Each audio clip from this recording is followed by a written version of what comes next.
But yeah, I'm excited, man. I will say this: creating a thumbnail was really difficult because there's not much Elden Ring art out there that isn't just an awesome background. Yeah. I know that Vati did like a I big managed art to. drive when this first got announced because he was asking his community to come up with like their own Elden Ring lore by giving them different art about stuff that they think should be in the game, which Hmm. is pretty cool. All right. All right, I We're, think we're we're good. live on we're live on Twitch. Right Cool. on. Cool. Let me double check YouTube, but yeah, I'd say let's get her rolling. I think people came for this. Let's All go. right. Cool. All right. So you So, guys should be seeing yeah. Elden Ring there. All right. Well, hello everyone. I am Nate, and I am joined by Ian and Tom and CP Quest, aka Gaming Fish. We have a very special treat for you tonight. We have a compilation that Ian has so generously assembled to show us his playthrough of the network test of Elden Ring. So it is a FromSoft game tonight, as per usual, but it is the brand new one that isn't even out yet. So, Ian, take her away. Yeah, How so was hi your guys. experience? So you'll see, you should be seeing the Elden Ring welcome screen here. So basically, what we're going to do is I'm going to show you. This is going to be captured gameplay. It's not going to be live, obviously. So this is from the network test from a couple of weekends ago. This is my playthrough.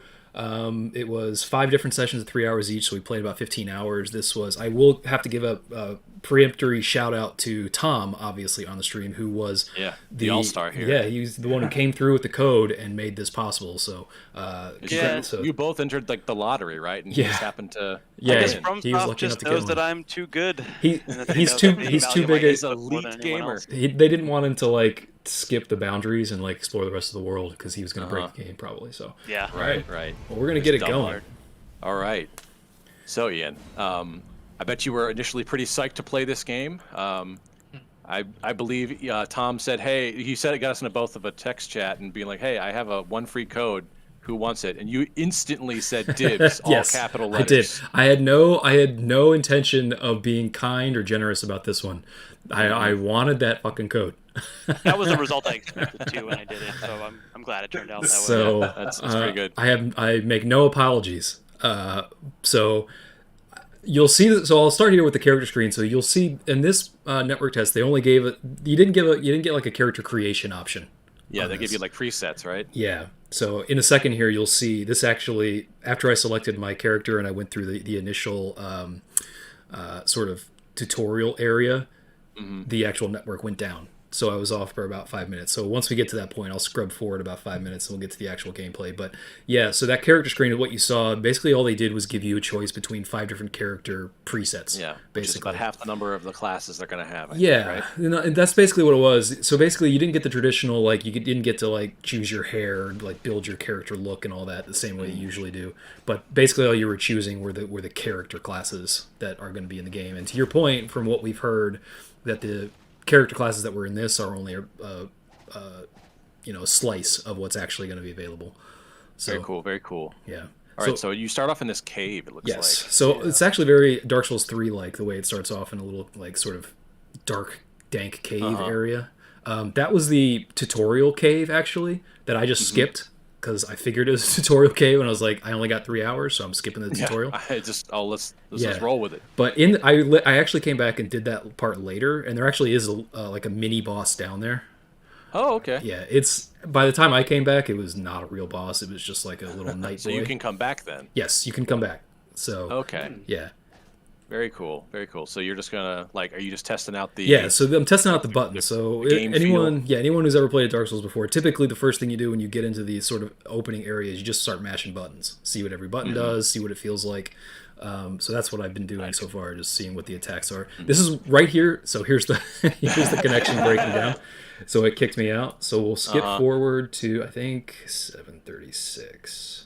All right, so we'll start right. here. We're back in the game now. So can you give us some insight as to why you went with the warrior first? Yes. Okay. So this is where, before I even started playing, obviously, I usually play a pretty heavy dex character, right? So I like to go shieldless. I like to be fast. I like to have basically I like to two-hand my weapon, typically. So I wanted to go with the heaviest dex character. That is the warrior class. The warrior class in this is heavy dex. If you want like the classic knight build, then the option you would go with would be the Bloody Wolf build, Okay. which you would have seen. Yeah, he's the previously. very Nordic-looking Viking Yeah, character. exactly. Yeah, and eventually by the end of my playthrough, I just sort of switched over to that build.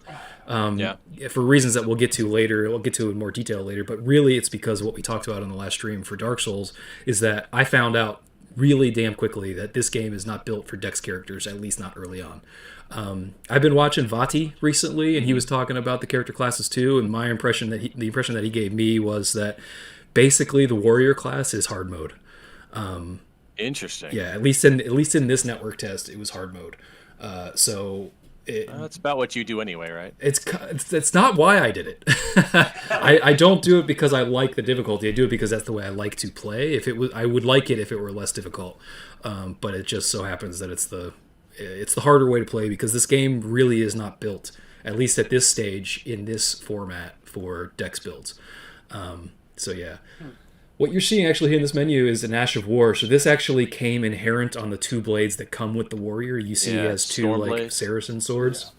Yeah. Okay. So it's basically a magic move that you get with your blade that's intrinsic to the weapon. Mm-hmm. I have two of them because the warrior starts out with dual two wielding. Swords. Yeah. And a buckler, I saw. Yes, I also have a buckler. You can sword and board it. Yeah. Which I also didn't do much because I typically don't like to use shield either. So this basically there wasn't an initial build that I actually would have wanted to pick. Typically, I would start with the knight with a standard longsword, and then I would immediately ditch the shield. I would immediately ditch all the armor, and then I would just two-hand the longsword. Run around like a naked asshole. Exactly, because I would. And the reason I do that for anyone who it doesn't have a lot of Dark Souls experience, the reason I do that is because I want the quickest dodge possible. So typically in old Dark Souls games, you guys know this, there's a tiered system of dodge. So the heavier you get, the slower your dodge becomes. In this game, I think I mentioned this to you guys before, the dodge doesn't slow down until 70% equip load. Yeah. So it's very high threshold. Yeah, so there's really no point at this stage of the game to get naked, to use light shit, because you're not getting any dodge benefit or any quickness benefit from that. Regardless of what your gear is, you're not close to your 70% equip load at this stage of the game. Yeah. So you can put on everything that you own, and you still won't be hitting that equip load. So you'll have the exact same dodge whether you are naked or completely decked out in armor. Be wary of something incredible. Is this the opening This is the Breath of the Wild Breath moment. of the Wild shot? Yeah. Oh my god. I gave you guys a little pan here, a little There's quick the Erd cinematic tree. pan. Yeah, Very much so. That's This is the a Erd Vati tree. shot. for Yes, sure. it is. Okay. So what do you think of this world so far? It's very yellow and green. It's very cool, which right? It's very is, colorful. It's much more vibrant than the previous Souls games. Yes, very much. It reminds me of like the Ringed City in a way. Yeah, I'm playing through Dark Souls 3 again just in my off time, and I got to the Ringed City like a couple days ago, and yes, this is exactly the same color coordination that I'm seeing. It's got the same architecture too. Yeah. It's got. You see, there's wildlife. Bald eagle. Watch this. You gotta. So wildlife is actually. I don't know if I captured it on here, but wildlife is interactable. You can kill it. Yes. And you can, and there is a reason because you do get resources from it. Mm-hmm. And yeah, because you are definitely Breath of the Wild influence here, where you can like scavenge and hunt, right? Yes, exactly. And you will want to do that because you can craft a little rabbit boy, a little rabbit squirrel boy. See, there you go. Yeah, it's like a kangaroo squirrel. Yeah. Okay. And I didn't get any gear from him, like, but I got souls from him basically, which are called runes. In this game. Yeah, they have unique endemic life, so it's not just like squirrels and rabbits and things. And there's a whole like bunch of crazy. There's a whole bunch of crazy weird shit. There's the night guy who's going to be your first ass whooping. We'll see him in a second. Yeah, don't worry. You're good. All right. It looks like you just go rowing wherever you want. Yes, like right at the beginning. You absolutely can. Yeah, you can go pretty much anywhere. So you see how I got feathers from this guy? Mm-hmm. So that's probably going to be like fletchings for arrows. That's exactly what you can do. Yeah, that's one of the Hell items yeah. that you use for arrows. Now, the crafting system is actually pretty cool because one of the things I hate about crafting systems typically is that they don't tell you what you can build with what you have oftentimes, or they only tell you what you can build, but they don't tell you what you have that can build it, right? Yeah. This does both. It tells you what you have and what you can build at the same time. Like how Very much cool. it's going to take. Yes, to build it, exactly. how much you- yeah. So I'm seeing the giant Erd tree, which is the spectral giant tree, right? Yes. But there are at least 2 glowy normal trees. Yes. As normal trees Those go, trees, like non-ethereal. They're all over the place. I don't know what the lore is for those. I don't know. Like, there's no. So if for anyone who's like might be afraid of spoilers, there's really no story or lore spoilers in this network test. For 2 reasons. One, because it's a network test and it's going to be limited anyway. Well, I guess 3 reasons. The second reason is also it's a Dark Souls game, so it's going to be really tough to get to. You have to really dig for it anyway. And 3, Ian's not big on lore, and I only had 3 hours per session, so I wasn't going to be wasting. So you're like, I wasn't going to waste it reading. Give me that gameplay, baby. Yeah, exactly. So this is the first guy you meet here. You'll see him. Oh, right. He's a charmer from what I remember. So this is me going through menus. So yeah, I'm looking at the map here. Oh, right. They got a hand-drawn map. That's so cool. So you'll This map see is so fucking this good. map actually looks pretty ugly right now. There's a reason for that. I love this map. Yeah, this will get fleshed out later. You'll see what changes with that map later. The time, it actually tells the time on the bottom right hand corner. That's actually cool. Very cool. Very cool. I wish they would keep that in game for like your total playtime or something. So you see me looking at that tree sentinel over there. That's his name. He's a tree sentinel. The tree sentinel. Okay, Yep. that's the guy on the mount. Yeah, Mm-hmm. that dude. He's got some like Spartan ass shield on his side stalking. there. He is an awesome enemy to fight. But I will tell you, he taught me a shitload about how this game works and what's different about this game real early on.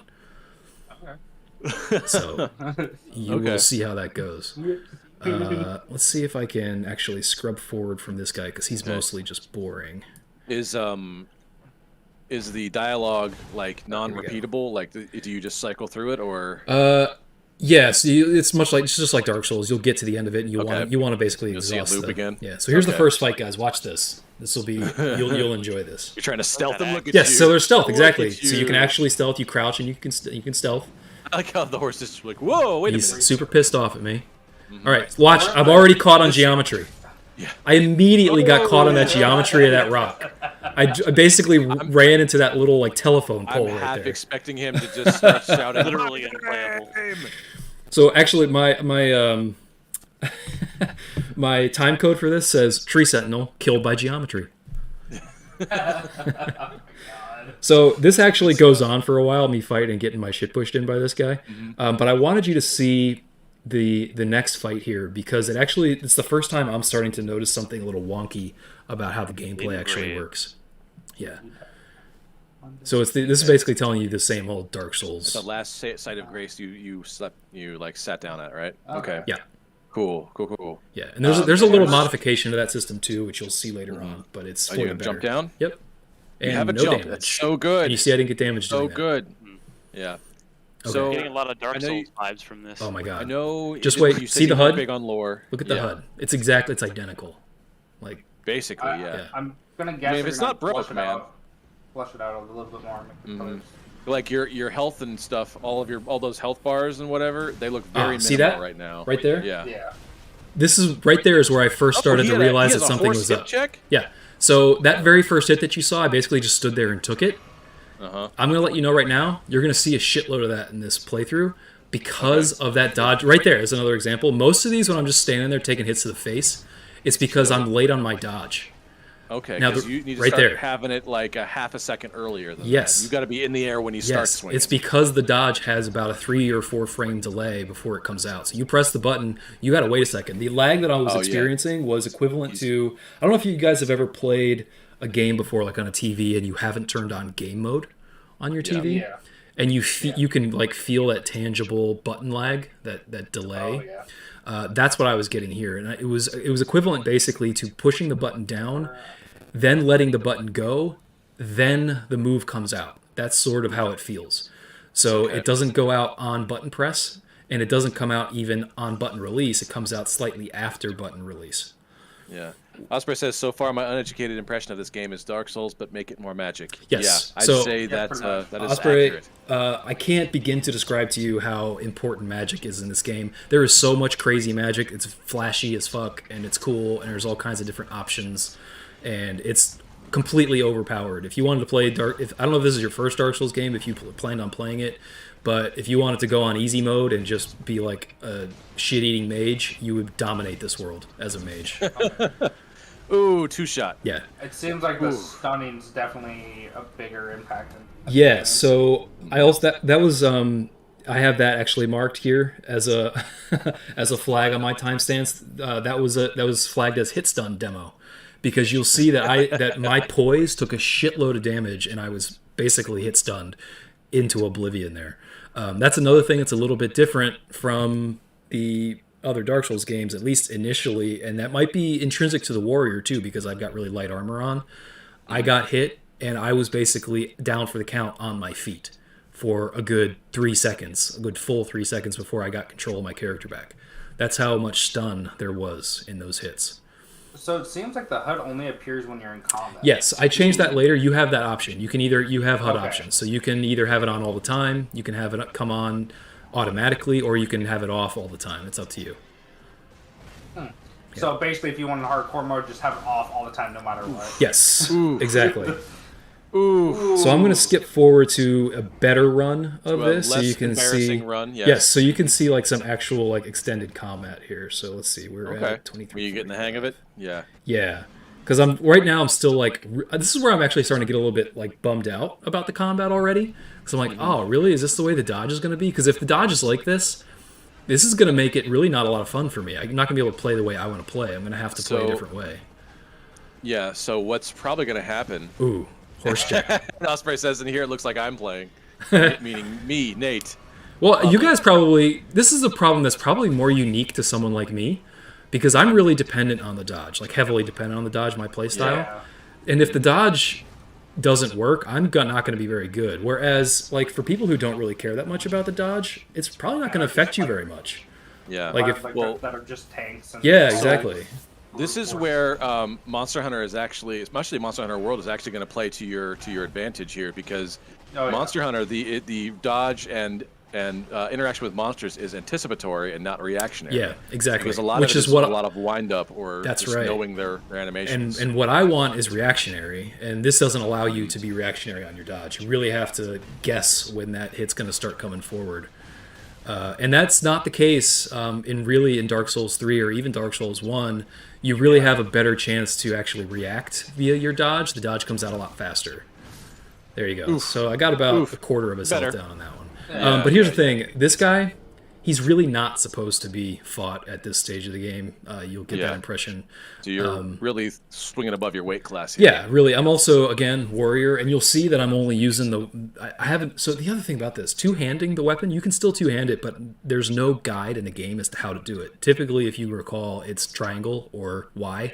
Yeah, they said it was different this time. It is, and there's no way in the game to figure that out. I had to go online. I think it was Vati who I heard it from first. Fortunately, I found out before the stream was over. So I did manage to two-hand my weapon. So you see now I'm like, okay, I'm done with this guy for a little while. I'm going to go explore a little bit. You're gonna go, Yeah. So I'm going to take you... things you want to do. Yeah, so I think I run from here. Let's see, what time are we at? How long did you say you spend on that guy? Of the first 3 hour. Oh, run? Not very long. Probably I did maybe 20 minutes? maybe 5 total runs. Yeah, nothing really extensive. Basically, what I wanted to do is I wanted to fight him first because I wanted to get a feel for the combat, and I wanted to get a decent run where I felt like I put a hurt on him, which is what that was. Like, I drew some blood in that one, so I was happy with that. Made him remember you. Yeah, typically I would hang in there and I would end up beating him, but we were up against the clock on this, so I wanted to get footage of the rest of the world. I didn't want to do like a marathon boss run right out the gate. Did you ever try swimming? There isn't really swimming that I saw. You can go in water. There are places where there is water and you can walk through water, but there were places... See that water down to the left there? Yeah. You can get down there and it's basically just a beach. And it has the same mechanic as like, let's see, the Deep Root Basin in Dark Souls 1, where you can go a certain way out and then you'll see like a little drop off underneath the water, and if you go off there it's just like falling off a cliff.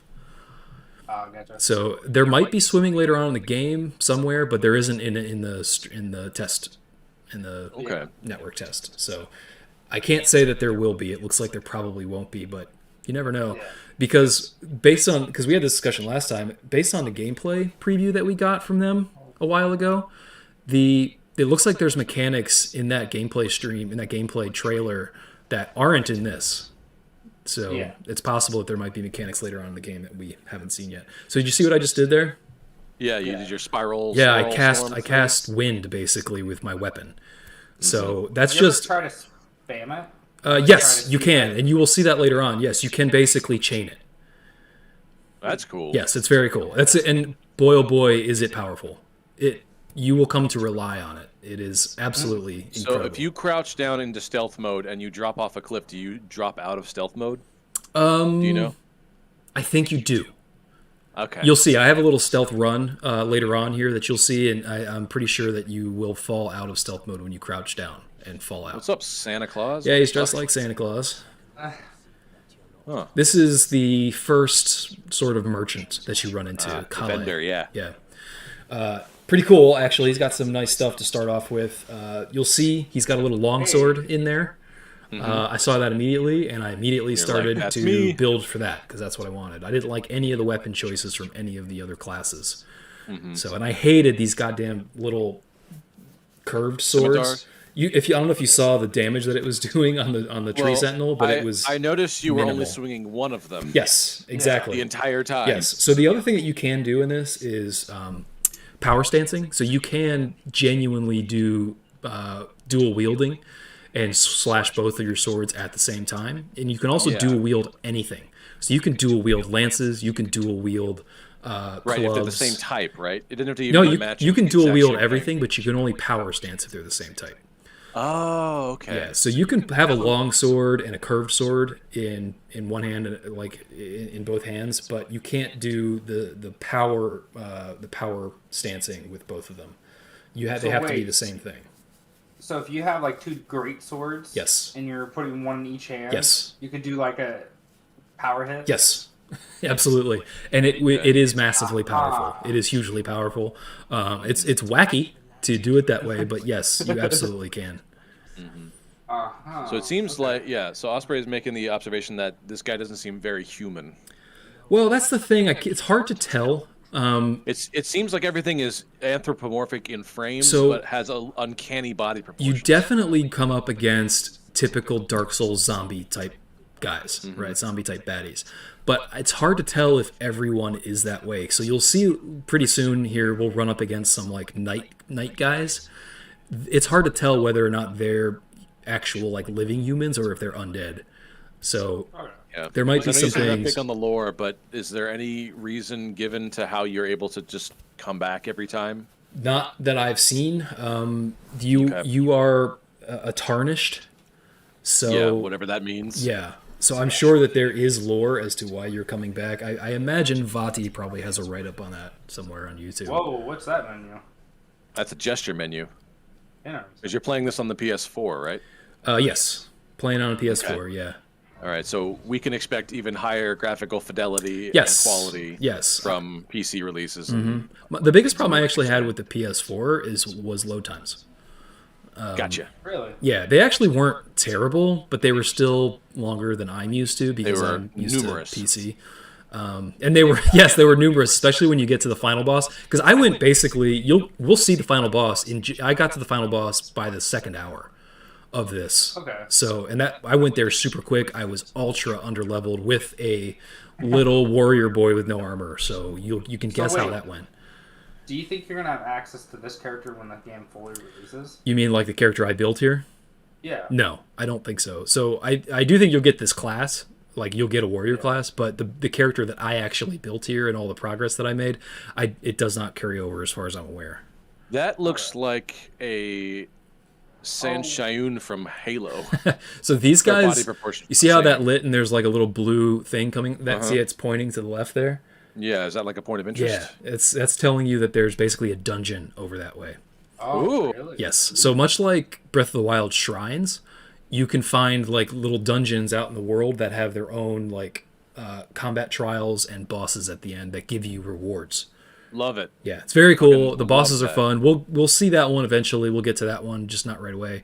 But yeah, the dungeons everywhere and their bosses everywhere. There were at least 10 bosses just in this demo, which is crazy. 10 bosses in a network demo, test yeah. demo is outrageous and Absurd. it's just in this little part of the map. So I'm expecting that there's going to be bosses freaking everywhere. Now there are also three different, like I ran into three different types of bosses basically. That does some decent damage. Oh yeah, it does huge damage. Yep, still only using that one. So yep, there you go. No, I'm not a dual wielder guy. So here's the thing I don't understand, unless you're gonna power stance, the dual wielding doesn't really make a lot of sense because you don't do as much damage with the left sword, right? So if you're not attacking with both swords equally at the same time, then you're alternating between the two, in which case you're spending half the time getting less damage. So the sound effects the same? Well, I thought I heard like the sword swish, and it seemed like it was kind of similar. Yes. So you'll be noticing. This is Tom. It's funny. You're saying a lot of things that I was thinking at this point. I was thinking, oh my god, this is just Dark Souls 3. This is which is not a bad thing necessarily. I know a lot of people were criticizing it for being Dark Souls 4, and I think I said last time that it's not Dark Souls 4. It's Dark Souls 3 in the open world. That's how Dark Souls 3 it is. Are you about to kill a turtle? Watch. I did not kill a turtle. Oh, the cool thing about this, though, I never actually did attack these because I couldn't bring myself to do it. But my understanding, I've seen it on other streams. Apparently, when you hit them, they actually like retreat into their shells. Oh, that's so sad. All right, so we'll get a little stealth demo here.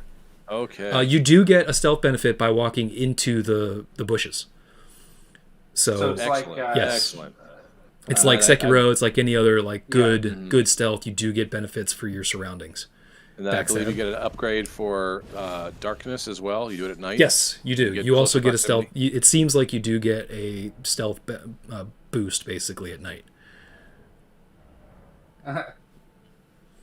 Here are the menus. So even the menus look like basically identical.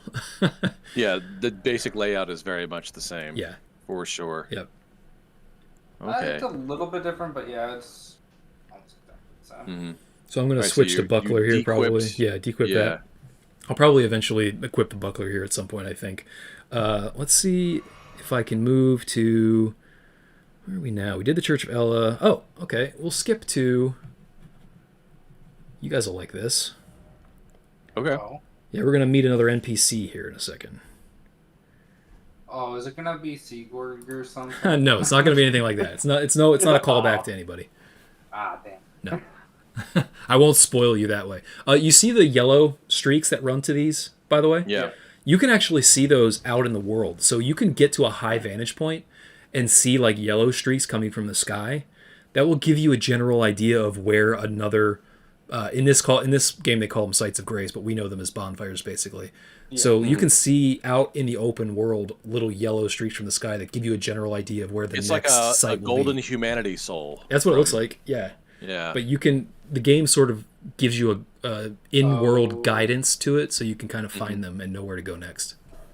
Okay. So guess who this is? Upgrade Girlfriend. Upgrade Girlfriend. That's my timestamp code actually. Upgrade Girlfriend. Hell yeah.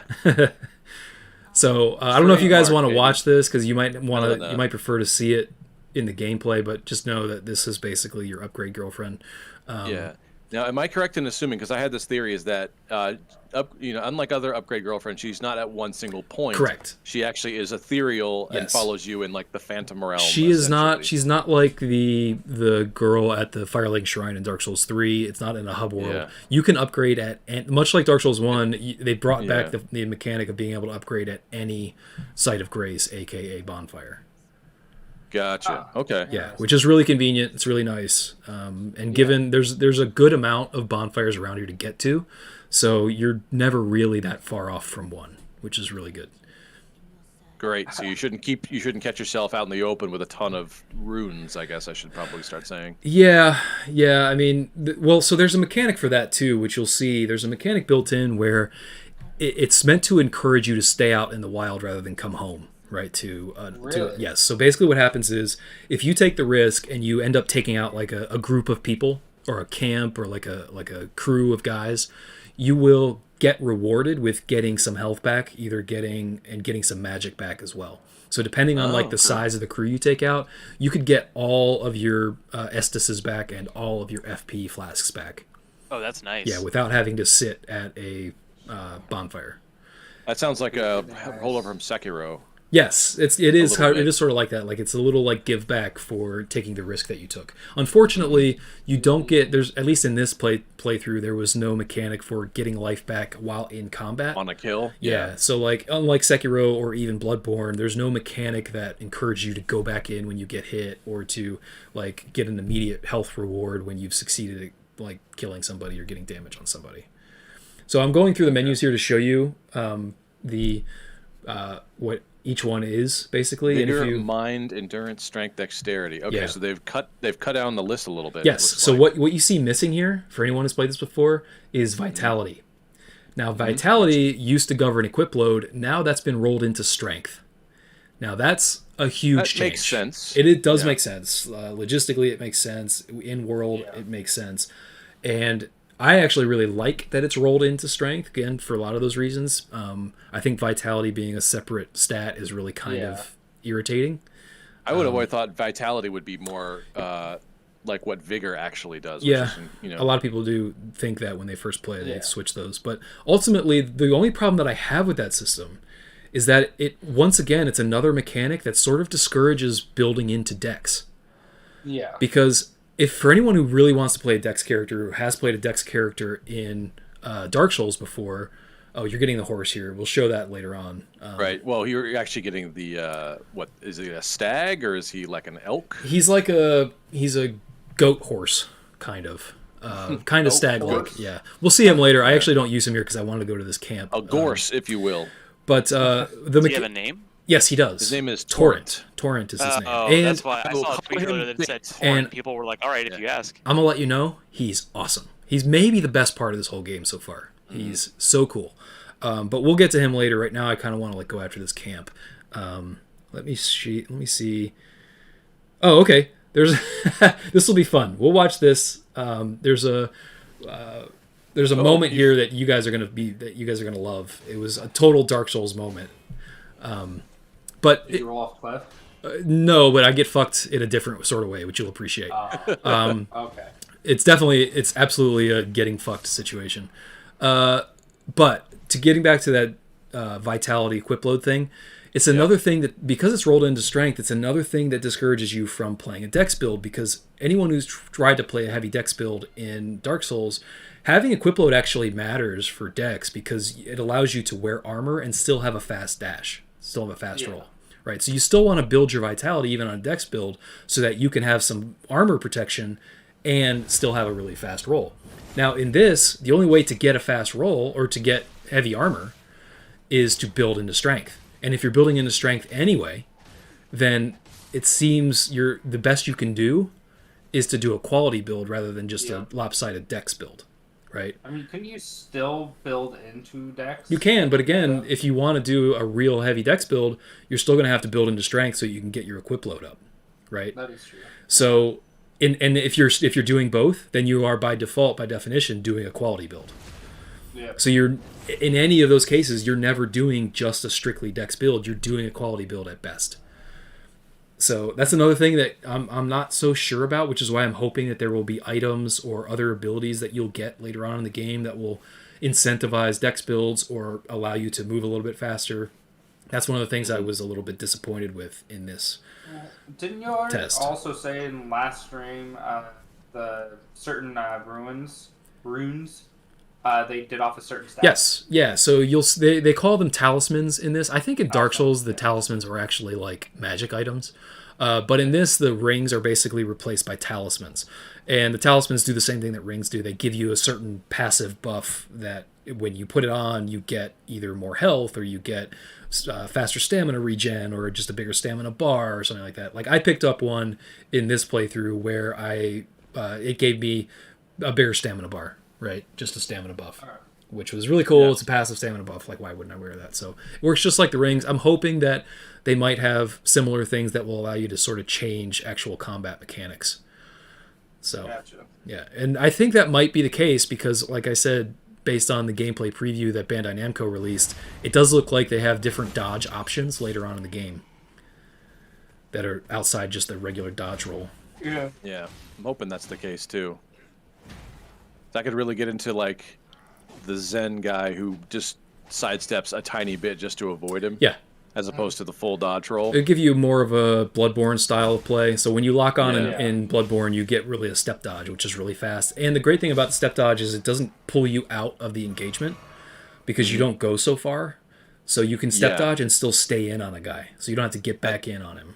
That's what I'm finding out. Like, I'm remembering and re-experiencing with my Dark Souls 3 playthrough is that I'm dodge rolling really well compared to 1 because I think it was more highly tuned. Yeah, the window was a little faster and a yeah. little broader. Yeah. Yeah, exactly. So I'm maximizing that, but I find myself like 10 feet away when I recover. Yeah, that's part of the problem. So you really have to manage space really carefully with the dodge roll. So I think a step dodge would be really useful in that sense. Yes. All right, so we're doing more stealth. So I'm falling down I these see steps, and I'm staying crouched. So it looks like So it must be as long as you yeah, don't fall too far, you'll stay crouched. Yeah, like it looks like you got like 2 or 3 feet. Yeah. Of grace period. So watch there. this. So I'm gonna go around this corner. I'm gonna see a little item here. I'm gonna want to go pick that up. Being sneaky, being safe. Oh, item. Let's go pick that up. What? Oh, fuck. Oh, So my timestamp here, guys, is titled "Fucked by Bats." So this is an they have epic. Sonic attacks. Yes, they do. Oh, cool. That is cool. This is That makes sense, this though. is an epic fucking battle. These guys, the aggro range on these guys is out of control. It is crazy, and they desync. They attack voraciously. They have ranged attacks. They have projectiles. Yes. They have melees. Yeah, I end up killing them, but like, Yeah. it's not fun. This takes a while. Like I had to run their asses all the way up this hill to get rid of them. It is a bitch. So instead of like forcing you guys to watch this whole thing, Damn. They kind of Come rebelled. on. oh yeah, Oh, shit. yeah, they're bad boys. I'll show that later. But yeah, these guys are awful, and they came out of fucking nowhere. I raided this camp probably 6 or 7 times more throughout the playthrough of this, just for like combat practice and stuff to figure out some things. And these guys never showed up again. And I did it, but I did it at night and I did it at daytime. And these guys, they hung out over there at other nighttime raids that I did, but they never came and attacked me again. Wow, you must have done something to piss them That's off. the thing. I think they just had a patrol region that is sort of, it's not random per se, but they have a beat that I just never got in that same area with them in again. So I'm guessing it's like at certain time periods that they go and aggro. yeah, they definitely have like a beat that they walk, and I just happened to be at that part where they were right there at that time. I was in the wrong place at the wrong time, basically. Yeah. So, all right, let me move forward because I actually want to show you me getting the longsword. That's when I start enjoying the play a little bit better because I'm really hating these damn little baby knives. Scimitar things. Yeah, they're awful. And you'll also see the important thing, Nate, you might care about this. And we talked about this briefly too. When you do start two-handing, if you remember from the previous Dark Souls games, when you two-hand things, it causes you to move slower and it costs you more stamina to use it. Right? Yeah. But obviously the trade-off there is that it gives you more damage. Whereas in this, this still gives you more damage, but it has, if anything, the stamina cost is lessened than it was before, and the speed of using the two-hand is faster than it used to be. So Good. It doesn't slow you down the same way it used to. So the real cost now of using the two hands is that you don't A, get a left-handed weapon, or B, you don't get a parry from your shield, right? So to me, that's much more balanced. I like that a lot better. I think that's an improvement. I still say they should have put a parry for weapons. That's the thing. So I actually did. That's one of the things I said in my feedback to them. Bandai Namco asked for feedback on the network test and let them know some things that we didn't like or did like about it. That was one of the things that I put in notes. I said I would really like to see some sort of weapon parry. Bigger sword. Well, this is the thing. Yeah. So this is the thing. A lot of people say that when I say I want a weapon parry, this is me trying to figure out how to two-hand. There's nothing in the menu that shows you how to two-hand. So it just tells you how to use the two-hand. It doesn't tell you how to get to the two-hand. You actually have to hit triangle, then R1 to get to two-hand. Really? Yeah. And then you can two-hand your left-handed weapon, too, by doing triangle L1. So triangle L1 will cause you to two-hand your left-handed thing. So you can two-hand a shield Why you would want to do that, I don't know, but you can. There's probably Hey. some sort of like giant great shield with spikes. on it. Probably Yeah. something like that, yeah. People are going to be going some sort of Crazy ass right- dual yeah. shield wield or some shit. Yeah. I kind of would like People a weapon that's like a buckler-sized shield, but has like a short sword blade on it, so you can kind of like box stab. So a lot of the shields do actually have Ashes of War attached to them, so they have abilities built into the shields sometimes. So I'm obviously liking this weapon better.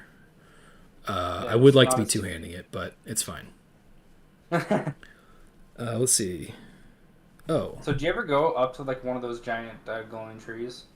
No, so you never really make it that far. Those trees are basically all outside of the play area. You can't really get to them. Oh, okay.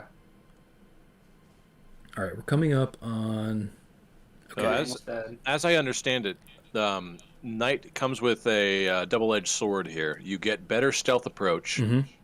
and there's probably not as many enemies active in the camps, Yeah. but there are tougher nocturnal predator enemies. Well, like those bats are wild one of enemies them. out there. Yeah, those bats Yeah. are not there when you storm this camp in the daytime. That's one thing. Mm-hmm. As far as I don't think enemies are tougher, but to your point, yeah, you get other enemies. Basically, it's more enemies because you don't get like you get bats, whereas before you wouldn't get bats. Yeah. So, all right, let me go into where I actually take down the camp, so you guys can see an actual engagement here. All right, we are at 103. All right, here we go. Did you just decide to go in guns blazing, or? So, no, a little bit of both. It's actually mostly stealth. So this area is pretty clearly they want you to test out the stealth mechanic, because it seems like they're pretty proud of adding stealth to Dark Souls, which I agree with. They should be proud of it, because Yes. Yeah. it's been sorely needed. They need it for a long time. And they probably did it well. Yeah, knowing it's actually it's pretty good. It's not like hyper sophisticated. It's crouch and walk slowly, right? But Yeah. it feels good. Like you can move fast while crouch, so you can do a crouch walk, but you can also do kind of a crouch like trot kind of thing. So you don't have to like be super slow when you crouch, which is really great. It feels good to use, and it works, right? So like you don't typically get screwed over, like that. You don't like walk up to a guy and you like proc somebody and you're raging because god damn it, I didn't make a noise. Why did I proc this guy? Like I didn't have any of those moments. Like it worked. It was functional.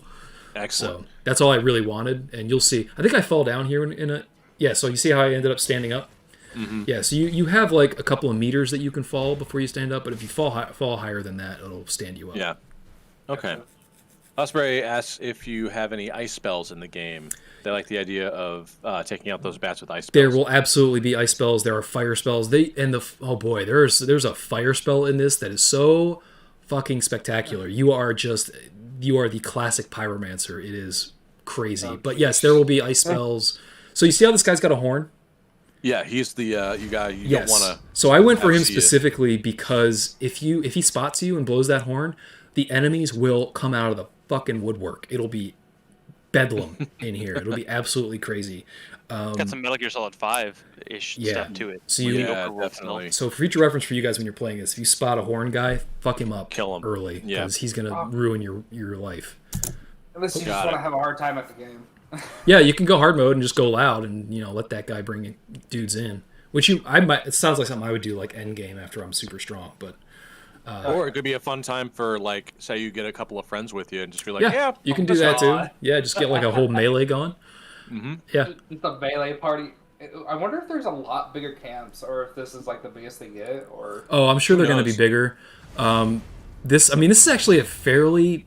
There's way more dudes here than you think, and they're very well camouflaged. You'll see when we get to the other side. There's a whole bunch of dudes over there too. But this is actually a pretty challenging little area when you first get in. There's also like a little mini heavy, like a mini boss guy that does this little beat here that we'll get to too. So now I'm going to go back around the other way and stealth the other side of the camp. this is I want to play this game so bad now. Yeah, I definitely when this finally closed down after I played the 15th hour, like the next day I had that Dark Souls itch, right? Like that you get after Yeah. playing for a while and then leaving and then wanting to be like, oh man, I kind of want to get back and do this again. And that was Yeah. definitely there. So that's a good sign. Do you think they're gonna actually have us do a test on the computer? Or I don't think so, and I don't think think the so. reason for that is because I think they know that people will break it, and they'll. So this whole area, it's a very limited area that you get to play it. It's very big, but it's definitely has defined areas. So you'll run up against like spectral walls that don't let you go any further. So but there've already been glitches shown on YouTube of people breaking those boundaries and getting out into the open world. I think FromSoft is very aware that the PC community would completely bypass those walls like immediately. And I don't think they want that. I don't think they want that game What to was get it? out in I PC just saw a hands. title of an article somewhere that's saying they found a giant bear monster outside of the walls Yeah. that you can't get to, but you can see it somehow. Yeah. Well, that's the looks other thing. terrifying. The other thing that I liked but also didn't like about this is that you can walk up to those walls and you can see through them, but you can't go past them. So you can see these things that you want to get to, because that's one of the great things about this world That's is on that purpose. there's always things that you can see in the distance that you are fascinated by and you want to go check out. Like, oh, you son Yes. of a bitch, one day. Yeah, like One day. like every 2 minutes, I would see something on the horizon. Like I'm going to go there, and I set my waypoint, and I go there, and then all of a sudden I run into this wall. I was like, oh shit, I really wanted to see that. So I think that's a point in this game's favor. I think that's really cool. It means the world's going to be interesting. But to your point, it also is a bummer because it's I wanted to see Only it. the and I network couldn't. test. Yeah, it's just a network Yeah. test. But to your It's a good bummer. yeah, it's a good bummer. But to your question, no, I don't think that they're going to do. I'm not sure that they'll do another network test. To be honest, I don't know that they need to. But also, I don't. If they do, I would be very surprised if they did it on PC. I think that was a very I conscious think choice. if there is another network test, it would be to test out the other 5 subclasses. Yeah, or probably other something like classes. that. Woo! So it occurred to me the day if you get like a group of like 3 or 4 of your friends, and there's like a whole like group, like whole squad of you, and you all do summons, you could just fight the entire camp with summons. Yeah. And that you all just would go complete Pokemon. So here's the trainer. thing, though. You can use magic still when you have summons. Yeah. When you have friends in, I don't know that you can actually use summons though. When you have friends Okay. in. Maybe that's So what it then was. those two are different things. I know a lot of people like that might be confusing for some people. That everybody gets, and you'll see. I'll get summons later on here that are like spectral summons. They're not other players. They're not like other living people that I summon in. They're just like spells that you can cast that bring in. Yeah, like, they're NPCs. yeah, they're spectral wolves, or you can bring in spectral warriors or something like that. It costs magic to use them, but they're not themselves a magic spell, so they count as summons, just like a friend would count as a summon. So if you have them in world, you can't have a friend in world, and vice versa. I'm pretty sure that's the way it works. So your friend counts as your summon. Gotcha. So there's probably only so many slots you can have. Yeah. That said, you can still magic the fuck out of people. Magic is still totally viable, and in my opinion, it's the way to go if you want to be the biggest badass on the field. It's magic. That's pretty much the opposite of Dark Souls 3. Yeah. Yeah, I mean, it's actually more like Demon Souls. My understanding of it, it's one of the few FromSoft games I haven't played, but my understanding of Demon Souls is that the magic is basically busted in that game. So, all right, we're going to stalk the last couple of people here. We're going to get them taken out. You'll see also that to my left here, there's actually a little dungeon that you can go into and get a little reward. So there's always reasons to storm these camps. Like you're getting rewarded for these things. See that little dungeon down there? Mm-hmm. Yeah, so I'll go down there eventually, and we'll get a little reward from that. Also, that carriage over there, across the way, that also has rewards in it as well. That looks like one of those knights on Dark Souls 3 early game. Yeah, he looks like a Lothric Knight. He fights a little bit like a Lothric Knight, too. One of those spear Lothric Knights. He's much more beefy, though. Like, you see his health bar, he's not going down. Yeah, he even moves heavier. So watch me magic his ass to death. I'm pretty sure this is one of the ones where I successfully take down the camp. But yeah, eventually, you'll see me standing there getting popped again. It's because that dodge isn't coming out. That shit Driving me nuts. Really cool. You got to find the new balance. That's the thing. I don't know that I'm ever going to get to the point, because again, it'll never be reactionary. It's too slow to be one of those things where you can pop based on reactions. Yeah, that's that thrust. That thrust is fucked up. Yeah, it's a charge. Yeah. Not even a thrust, exactly. You actually get one of those if you want. You can assign that to your sword. All right, cool. So he's done. Go get my souls back if there's anything in there. And then I think in this, I go get is that where your... Okay, so that's the site of your lost runes, then. Yes, I was that's basically your wondering what lost the, souls. Yeah. Yeah, because you picked it up earlier, and I was wondering what the glowy weed was for. Yeah, but that's what it is. It's your souls that you dropped. Basically, So they're in this game, very it's runes. floral and arboreal based. This theme. actually, the whole thing looks much more Lord of the Ringsy than Dark Souls. Yeah. Yeah, it does. Like it's got a lot of that like elven sort of style to it. Mm-hmm. Yeah. Yeah, definitely. It's very cool. I appreciate that. I like that style. So I think it looks kind of cool. But it's also it still has that Dark Souls darkness to it. Like it's got that dirty sort of used grimy world. but bright, Yes. which I think I like. Yes, exactly. Yeah. It feels very It used. is well worn. Yes, it feels Yeah, used. This reminds me of some areas in Dark Souls 2, to be honest. Yeah, it does a little bit. Dark Souls 2 actually has some interesting design changes from Dark Souls 1 and 3. It's got a lot more. It's a different team on it, right? Yeah. Yes, it was the B team. Repeating basically. thrust. Yeah, so this is another Ash of War. This one is what I was referring to before about how not all of them are magic based. Most of them are, but not all of them are. Mm-hmm. This one is. Come on, Ian, get it off the screen. I'm checking for secrets. Oh, okay. So this one is entirely melee based, and it's a repeating thrust. So this is what I was talking about before. So like if you have a hammer, you can't take that Ash of War and assign it to a hammer because a hammer doesn't have a thrust. You can't thrust the hammer. But alternatively, though, like I'll get later on, I'll get a thunderbolt mechanic that allows me to call down lightning from the sky. And pretty much any weapon you can assign that to, do that. because the animation is just holding it up in the sky, holding your sword up in the air. Yeah. So again, if it makes sense contextually within the game world to be able to wield it on that weapon, then you will be able to wield it, basically, is the way it seems. So, which I think is really cool. I think the Ash of War system is actually really cool. I like that a lot because it allows you to not only gives you a power, basically a weapon art, but it also allows you to change your scaling on your weapon. And that part is completely optional. You can get the power without having to change your scaling. So if you like the scaling that your weapon currently has, you can just leave it as is and still get the power out of it. But it allows you an alternate option. Exactly. Yeah. I love that. So it's a lot of customization choices that you get to make. Allows you to play kind of your way, which is great. And it seems like that's like the philosophy they're coming at this game with. So I'm really optimistic about. I know you're worried about a few things, but I'm pretty optimistic that we're just not seeing all of the options. I actually am too. So like I said before in that last stream, I came out of this feeling like really kind of bummed out about the whole dodge roll mechanic and how that kind of like really fucks me over specifically. But like I said, I went back and I watched the gameplay reveal from Bandai Namco, and they had those dodges in there, and I don't think they're going to be putting that stuff in the gameplay demo reveal without it actually being in the game. Backing it up. Yeah, I mean it's possible they could, but I doubt it. So yeah. By the way, what we saw there a second ago, there's a little like tall tablet over there on the side. That's a map. Yes, tower, I picked up a right? map fragment. Yeah, so that filled in my map. So next time you see the map, it'll be filled in with actual topography and points of interest. Now, it doesn't work like a Ubisoft map where it puts like icons all over your map and like quest markers and shit. It just shows you the world, right? And you can look at the map and say, "Wow, there's some ruins over here. I don't know what those are, but they probably are something. So I'm going to go check out what those are." And then once you get there, it will write down on the map what it was.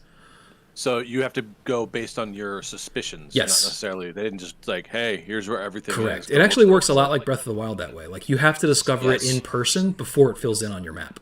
Fine by me. You can get a map, like you can open the map and see the map, but the actual things that are in the world, they won't be revealed to you until you've actually gone and found them yourself. Interesting. Yeah. Which is really cool. I think that's awesome. It encourages exploration. I think, you know, I'm all for that. All right, let's see next. We did that. Vanquishing enemy groups mechanic. Okay, let's go to that. I think, did we do that one already? Yeah, we're past that. That was the vanquishing enemy groups. That's what it's called when you kill a whole bunch of people and then you get all your bonuses back. Yeah. Cool. Which I like. I think that's a good thing. Okay, next we're going to do, you guys are going to like this, one of my favorite parts of the whole demo. We're going to go ride a horsey. Yay! Okay. All right, so you see I switched this little ring down in my hotbar down there.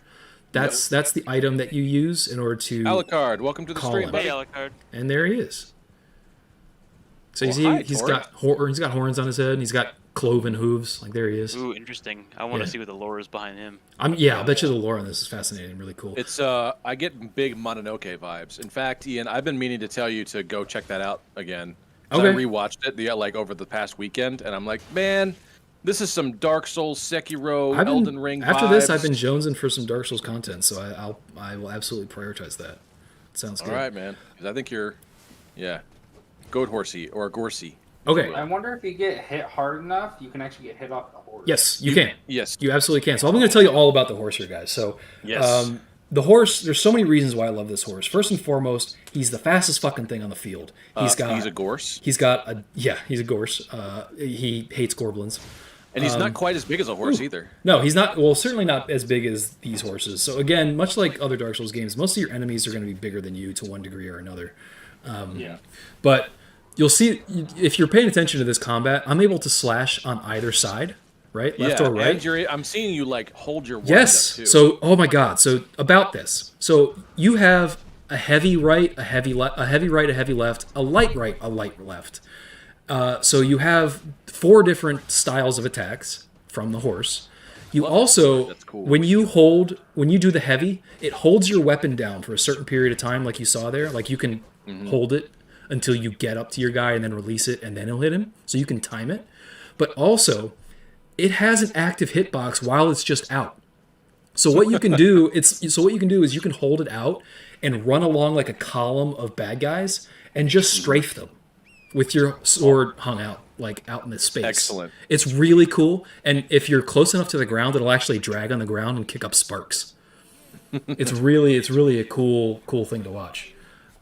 This one, Alucard, no goatsy, not ever. You stop that. but this goat horse is the goat. It's the greatest horse I've ever played in a game before. Is that what the acronym stands Yes, for? that's Greatest what horse I've ever played in a game it's the before? greatest of all time goat. He's so one of the things I like most about him is that you are so much more agile on your horse than you are on foot, which is like totally opposite to what you were probably used to of getting on a mount, right, in video games. Usually when you get on a mount in video games, you're like really stodgy and lumbering and you don't have great control and like you're just sort of using it to get from place to place. Whereas in this, you want to be on the horse. You're safer on the horse. You're fast, you're agile, you're powerful. Like when you're out in the open world, when you don't have your horse, you're in trouble. You're in danger.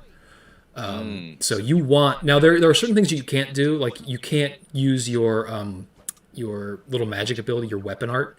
Now, don't worry, Osprey. It doesn't mean you can't use magic. If you have a staff, like if you're a magic user, you can still cast magic. Lasers and shit. You can still use your offense. You can still cast magic from your horse. You just can't use your little weapon art while you're on the horse.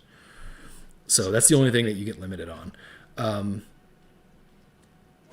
So these little goat guys, I don't know if I should tell you this. It might be a surprise for you guys when you get in the game. But when you scare them, they have a little reaction. It's really funny. You might see it in this, you might not. I don't remember if I saw it in my first 3 hours of play. But all right, so I'm exploring a little bit. We got off the horse. Let me move on to. Did we do the Ash of War Thrust demo? Yeah, we passed that. All right, let's go to our first dungeon. How do we like that? Yeah, let's do that. All right, we'll move on to the first dungeon. Whoa! Yep, Whoa, you're just getting a little taste. I'm not going to show you all that. You're just getting a little taste. Asshole. We might go back if you want to, but we'll start here. All right, this is first dungeon. Flipping.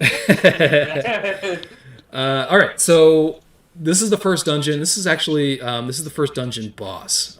The dungeon is basically you go through different hallways and there are some enemies that you deal with, and some of it's more challenging than others depending on the dungeon. Some of them are really long, some of them are really short. Much like the shrines in Breath of the Wild, they vary in difficulty and complexity, but they pretty much all end with a boss fight. And this is one of the coolest bosses that I came across. What the heck? Yeah, he's very cool. These hammers that he's swinging are on chains, and he uses them like he throws these hammers at you. And they do big time fucking damage. So I actually struggled with him. One thing I really want this game to actually let players use is chained weapons. You might be Like able I saw to. that they had like a whip or something, and I think I saw like or maybe it was like a like a chain sword like Ivy from Soul Calibur. So I don't like sectional weapons or yeah. I want like, more whatever. range weapons like Tira has. I imagine they Yeah. will because Dope idea. they did have some weapons in this. They had a lot of weapons that I'd seen before a million different times. They even have the same asset. So the longsword I'm using, Yeah. that is the exact same longsword from Dark Souls 3. Yeah. However, you see that ghost that I just passed? Yeah, he has the double. He has the blades. twin blades, right? And I ended up getting Yeah. those eventually, but and they're very, very think- cool.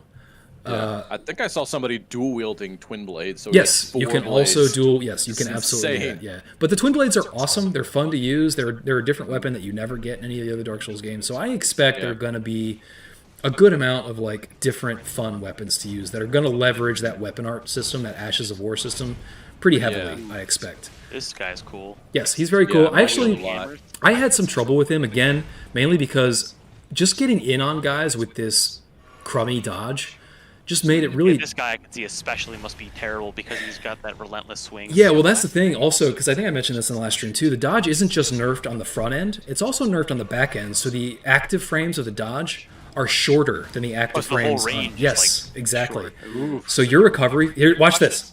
Oh, This is so sick. Oh! It's so badass. I loved that. It was. Yeah. I was like No cheering kidding. when that Power happened. grab. That was so badass. I love He's this. got a gladiator helmet on. Yeah, I love this guy actually. I think he's Some really cool. Kratos stuff right here. Yes. Is that Logan? I was having trouble with him No. because of the dodge, but I actually really liked this little. He's like really cool design, and his fighting style is really cool. But you'll see what I end up doing to him is because I'm so frustrated with the dodge at this point. I actually ended up really relying heavily on my weapon art, my magic, and boy oh boy is that shit OP. Gotcha. Yeah, you'll see I just how recommend powerful that it you is. find out where the end of his hitbox or his area is, and then try and cheese him on the stairs. Yeah. I've had some pretty good success with that in the past. It's an option. So this is the thing. Not only are your weapon arts really powerful, but once you get a summon, your summon will dominate the game for you. If you have a summon, basically you can beat this game entirely just with your summons and your weapon arts, and you will never have to be in danger. So here we go. I start. Did his weapon get stuck on the pole? I think the he might have hit. pillar there? I think he might have hit it. Yeah. The same thing happens to you that happens to him. Like if he's up against like Oof. geometry and stuff, he can run into it. But you'll see eventually when I start really leaning on the weapon art, you'll see how it can be Yeah. chained. Okay. So right Oh, it's there, like the I'm sword taking that these you're hits on. because I'm like, why isn't my dodge coming out? Because you need to be like a half a second Yeah, earlier. I wanna driving know me why- nuts. Why a grave warden needs 2 chained hammers? That doesn't seem like a very like Yeah, what's he doing with those? ceremonial weapon. What's he doing with those in his off time? Do you think? Like what? Well, they call him grave warden, but it looks like he was just like a blacksmith that they forced a Yeah. hat on and Like- put him in this. They needed Rig. one, so it's like you're the closest. You do this. Yeah, He's, I mean, he's like, on yeah, Fiverr. literally. He's just Yeah. freelancing on Fiverr. By the way, in the background there, that's Stormvale Castle. Yeah, that's the big dungeon, right? Yes, which we'll get to. It's Ugh. fucking amazing. It's fucking awesome. The boss in there is also amazing and awesome. I went in there supremely underleveled because I got there before the 3 hour mark, and I think I'd leveled up once by the time I got there. sheesh. Jeez, I was gonna say you haven't leveled up at all Correct. this entire time. Correct. So, yeah. Is there a reasoning behind that? Did you just forget? No. I didn't want to spend too much time on actual character building because. Because there's no point. Yeah, because I'm not going to get this character carried over. I wanted to look at the mechanic, but I didn't really. I ended up leveling up by the last stream because I had basically completed the stream. After 15 hours, I'd basically done all the bosses and most of what I wanted to do. So I ended up taking some of the souls I had left or runes I had left and investing those in level ups. But I didn't want to spend too much time in menus. I wanted to play out in the world a little bit. Yeah. So I didn't care that much if I was getting my ass kicked by a lot of these. So that's a damage buff that he puts on. Yep. Which actually has look at this badass effect on him. He looks like a porcupine. Oh yeah. It's really cool. There, I'm getting that dodge a little bit better. But you'll Yeah. see when that dodge comes out, just bear in mind that I pressed the button like 4 frames before that dodge actually came out. So it's For not your, coming out immediately. You got like any summons going on here? I So know not there's a yet. couple- Not yet. I'll get summons later. You'll see those. And I'll rely on those very heavily for the final boss. Margit the Alastor, Fell Omen. interesting. Alas for 666 Six- Ulu. What a Ulu. great name. Fucking A, man. What a Great great name. fucking name. Welcome. I'm assuming Welcome. it's a Devil May Cry reference. Yeah, I'm assuming so too. Get out, OG Devil May Cry, for that matter. All right, healing up. Get fucked. Hey, Risky Y. Hello, new friends. All right. Hello. Hello, welcome to our There we Elden go. Ring, what I'm dubbing a live review. Yes. This is all recorded footage of our buddy Ian here playing his first 3 hours, I believe. He played it for about 15 hours. We're going over the ins and outs and his takes on the thing. Yeah, this is from the closed network test that happened a couple weeks ago from Bandai Namco. Yeah. So this is my very first 3 hours with the game. And I guess I'll go over this while we have some time. Overall, this game looks awesome. It just does. Yeah. I think some of the problems that I had with it are going to be particular and peculiar to me specifically. Yes, you have a very specific gameplay style. Exactly. Or people who play like me, I think they will have the same issues as me. But I think that's a very fringe element. I don't think that a lot of people are going to care that much about the things that I didn't like about it. I think generally this is probably going to go down as probably FromSoft's most beloved game. For sure. I think For sure. I think the hype, and I will also say, I think the hype is justified. So this guy ended me quickly. So you'll see here where I'm just like, so I think my next run's going to be the one where I basically sworn off the dodge at this point. And He was like, fuck it. yeah, I'm done with the dodge at this point. So I think what I'll probably move into here is, yeah, using my magic on him. So I think this probably will be the run. I don't think I did too many more runs on him. Also, the difficulty of these bosses, it varies quite a bit. So most of these dungeon bosses I didn't have much trouble with ultimately, especially once you get your summons. You can body these guys with your summons. It's really not a problem. So, and in the dungeons, you can also bring friends into the dungeons. Yes. So I really want to do like a D&D rating party. yeah, so you can do that, absolutely. It's basically still open world stuff, so you can bring them into these dungeons and get help there. Between your magic, your summons, your weapon arts, these guys are really kind of trivial if you want them to be. Or you can play them on hard mode like I did and just get your shit pushed in. But yeah, you'll see me. I'm going to be spamming this weapon art now. See how I'm chaining it? It does a fair bit of damage. It does a shitload yeah. of damage, and you can chain it. Very cool. I mean, it works like any other casting spell, right? It's got that little charge. Yeah, it's got a charge up. Oh, by the way, another thing maybe Osprey will care about. Almost all of your magic moves, whether that's actual mage magic or just your little Ashes of War magic, Weapon art, yeah. you can charge them. Yeah, And- I remember Vatse saying charge moves are where it's at. Yes, so if you are able to charge, and almost always you'll be able to charge them, you can charge them and you'll get a huge damage buff, but it will not cost you any extra FP. So you basically get to do it for free. The only thing that it costs you is more time to load it up. Yeah. So basically, if more you conscientious of the timing. exactly, so if you can manage it, do that shit. Always, Yes. always. Yes. Makes sense. Well, see, I'm just spamming this motherfucker. Oh, and- he's on a cooldown timer, yeah. yeah, and he's donezo. Like, he's Got fucked. him. Like that was He easy. literally only did the one move. That was great. Yeah, that was easy at that point. Oh, vanquish. And you see the Ash of War I got for that? Mhm. It's the one I killed him with. So when you got him, yes. Yes, but I'm gonna teabag him here. Are you teabagging him? I'm teabagging Yeah. him. Yeah, that's teabagging him. Oh my god. Fuck that guy. Leets gamer skills there, bud. Wait, you basically pulled a me. You spammed one cheap ass move. Basically, and yeah. then teabagged him. Yeah, I mean, at this point, I was like pretty pissed off. There were some low. Honestly, guys, I'm gonna let you know there were some low points when I was playing this because I was very disappointed in the dodge. I know I'm talking about that a lot, but you guys know me. That's how I play.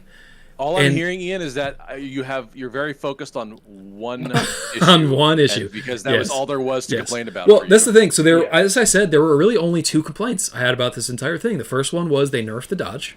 And even the dodge nerf, it's not going to be a nerf that most people are going to even notice. It's pretty subtle. Mm-hmm. Like 4 frames, not actually that big a nerf, but for me, it's a massive nerf. Who is a reflex Exactly. connoisseur. Yeah, and my style of play, it's a big deal. But for other people, I don't think you guys here on this call should really worry about it. I don't think it's going to be a big deal for you guys. That said, the only say other that? thing, well, because I don't think you guys typically play that. I could be wrong, but I think ultimately, I think you guys are probably happier to play the way that they want you to, right? And Yeah. that more Dark Souls style. To me, I prefer the reaction sort of fast dex sort of stuff. Ian, I'm gonna have you play Metal Gear Rising. I know it's not your style, but I think you'd enjoy it. I probably like the combat. Yeah. It's super fast twitch shit. Yeah, I would probably dig that. All about combos, all about parries. Oh, so that reminds me. So I'm going to say two things. So the other thing I'm going to say is the other thing I didn't like about the game, and that is that it's just. I know people have been ranking on this game for this reason, and I know there's been a lot of blowback on this, but it is. I don't care what anybody else says. I've played every Dark Souls game. This is Dark Souls 3. It just is. Now they've trimmed around the edges. They've added they've tweaked some existing mechanics. They've added a couple new animations. They're going to add some more weapons, I'm sure, and they're probably going to add in some more abilities later on down the line that we haven't seen yet. But from this network test, just looking at the network test, this is Dark Souls 3. It just is. And if you think Dark Souls 3 is a great game. That's the thing. So, if you like Dark Souls 3 and all you want is more Dark Souls 3, then that's awesome. You're gonna eat this. You're gonna eat this up. It's gonna be great. If you were hoping for maybe a variation on that theme, or if you were hoping for an evolution of Dark Souls, still squarely in Dark Souls world, but more of an evolution of it, you're really not gonna get that. At least from what I saw. So I was a little disappointed about that because I wanted to skew. You were hoping more Sekiro. Well, this is the thing. I didn't actually expect a lot of Sekiro, but I was hoping for more of Sekiro. I was still expecting it to be Dark Souls-y. Everything I'd heard, everything I saw, did suggest it was going to be mostly Dark Souls. I just didn't think it was going to be this Dark Souls. This is very Dark Souls-y. So, you know you like Dark Souls, so stop whining. That's the thing. I love Dark Souls, but I would have liked, so we were talking before, I would have liked two things I'd like to see about Dark Souls evolution of combat. Because I know people are going to be like, well then, what do you want them to do? They want it to be Dark Souls. They can't change it, otherwise it's not going to be Dark Souls anymore. Well, what I would like to see is one of two things, or maybe both. One would be a dash, right? So and the dash doesn't even have to give you iframes. I don't even need iframes on that dash. Just something to move quickly to get in and get out, right? Yeah. So I don't necessarily need iframes. It doesn't need to replace the dodge. Or you could have it replace the dodge, and then you don't get to move as far on a dodge, right? Or it could have less iframes, or however you want to tweak it. But I would like something that allows you to move quickly. So you're looking not for a run, but like a Mega Man X dash. Kind of, yeah. And it doesn't have to be OP. It can be very nerfed. I just want to see an option to get in fast, to move fast when I need to, like an oh shit dash. That's one thing. Got it. More importantly, though, what I'd like to see is a weapon parry. I know we already talked about this. Yeah, but I would agree with that. Yeah. That's long overdue. Ooh, there we go. I'm fine. Like they kind of had it. Oh yeah, but you can't because that's the wall. Yeah, I run into that wall. Yeah. Like they kind of have like a weapon block with the bigger greatswords. Yes. But that's and they have that with if you two-hand any weapon, you can do a block, but you're taking chip damage with that, and it's a lot of chip damage. Yeah. So it's not a parry; it's just a block, and all you're doing is absorbing damage. So what I would like to see is a weapon parry. And again, people would say, well, that's going to be too OP. Well, I would say it doesn't have to be the same thing as a shield parry where it doesn't buy you a crit, right? A weapon parry can be a parry that is purely defensive. Just negated their damage to you. Yeah, you don't necessarily. It doesn't have to necessarily give you a offensive benefit. It just has to allow you to play defense strictly, which is what Sekiro does. It allows you to play defense while you're engaged in combat. Yeah, so you always have an offense and defensive option to use. Yeah. No matter what you're throwing, because Correct. they're giving shields attacks now. Yes, right. So that's another thing that I mentioned in that feedback to them. I would like to see a weapon parry, and that's really all I would need to see. And everything else could be exactly like Dark Souls, and then this would be perfect in my eyes. This would be all I would need to see. This would be like the greatest game of all time. Basically, yeah. Yes. So this guy, I don't know if you guys caught this. First of all, this is not an actual person. This is an NPC. Yeah. So everybody runs into this guy when you come out here. But what you also saw is that when you get to this area, when he invaded, my horse disappeared out from under me. Yo. I did not do that. Yeah. He caused that to happen when he invaded. So that's a demonstration of when you get invaded or when you have a summon in the world with you, another player, for instance, you can't be on your horse. Your horse doesn't exist anymore. So I think that's going to be a limitation to open world exploring with your buddies. because the open world's going to be pretty big, and to get around quickly, you're going to want your steed. So I'm thinking that the way that's going to work is you're going to go from place to place, and when you get to where you're going, that's when you do your summons. That's when you get with your friends and you explore everyone that gather area. outside the dungeon. Then we're gonna Right. And that harkens back to the OG D&D style. Like back in the day, they wouldn't give you they may give you a town or whatever, but they'd be like, okay, you're in front of the dungeon now. You've traveled. Yeah. All right. How do you get in? Yeah. Like they would skip the entire overworld travel. And that's for the thing. most part. You can, if you want to, just explore the world all over the place with your buddies. You can, but it's going to be slow, right? And I guess maybe what I would say I don't see is that as a bad thing. No, You're just it's really not. going over it with a fine-tooth comb. That's perfectly fine. You have that choice. And again, the areas that are worth exploring, there's not a lot of areas that are like just empty space between two different points of destination, right? Every space out there in the world has something interesting to look at and find. So, to your point, Nate, it might not be a big deal to just not be on your horse. So, but to your point before about how I want it to be more like Sekiro, the question, I think you asked me this question at the top of the last stream, and I don't think I answered it, but I didn't answer it super directly. This guy is a fucker, by the way, especially he fucks with the dodge mechanic, which is why I'm really pissed off at this guy. You'll see how I changed my fighting style with him again. I end up going back to my weapon art when I get back to him, which we'll see here in a second. But you had asked me the last stream, am I more hyped for this? Am I more excited for this? Is this on the level of Breath of the Wild? Am I more hyped for this than Breath of the Wild, or less hyped, right? Or do I think I'm going to like this more or less than Breath of the Wild? Yeah. So I don't think I'm going to like this as much as Breath of the Wild. Okay. I think I know how much you were this is dreaming about that so game. Don't worry, that's not saying much. Gaming Fish, don't worry. This is more a commentary on it. So wait, I want to say that. So you see, I'm getting naked here. Yeah. You want to know why I'm doing this? Why? Because you're testing to see if the dodge works. Yes, because I'm so at wit's end about this dodge, because I was fighting that invader before, and I was like, what the fuck is wrong with this dodge? So I'm getting in my menus here, like, can I get a faster dodge by getting naked? No, you can't. No, you cannot. But anyway, my comment about probably liking Breath of the Wild more than this is more a commentary on how much I love Breath of the Wild, not on how down I am on this. That just shows you how much I love Breath of the Wild. I do think it's like a 12 out of 10. This is still like a 9.5. I do think the combat overall in Breath of the Wild is actually better than the combat in Dark Souls. I do. You think so, huh? The only difference is people are going to fight me on this, and the one thing I'll stipulate is that the enemies in Dark Souls are way better. So the enemies in Dark Souls are way better, making the combat more fun because the enemies are more challenging and more interesting and varied.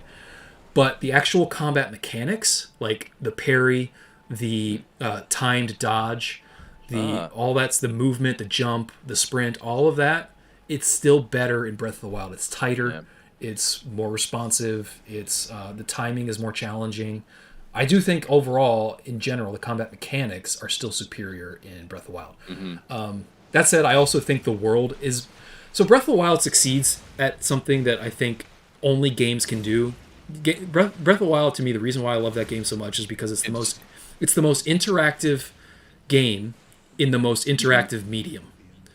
Yeah, so it's open world. It doesn't have to tell you the story. It shows you the story. And you have so many different ways to interact with the world because of that tablet, and because everything is physics-based. You can play with the world. The whole world is like a toy. You can play with it and do all kinds of crazy stuff with it. It's your oyster. Yes, everything you can manipulate and play with everything in that world. Whereas in this game, it's not like that. Everything is observable. Not everything is interactable, right? Yep. So from an open world perspective, it's still a great open world. I'm enjoying it thoroughly, but to me, it's not on that level of Breath of the Wild. Oh, is that just like a friend here? So this is a friendly NPC invader who comes in at the end of this fight and steals. He fucking steals my fucking kill. You still got the credit for it, though. Yeah, that was irritating. But anyway, I kneeled to thank him for it. But anyway, he also was an NPC. He was not actual friend. Was there actual PvP in this? There is. So the way the PvP works in this is, I think I mentioned this last time, you have to opt into it.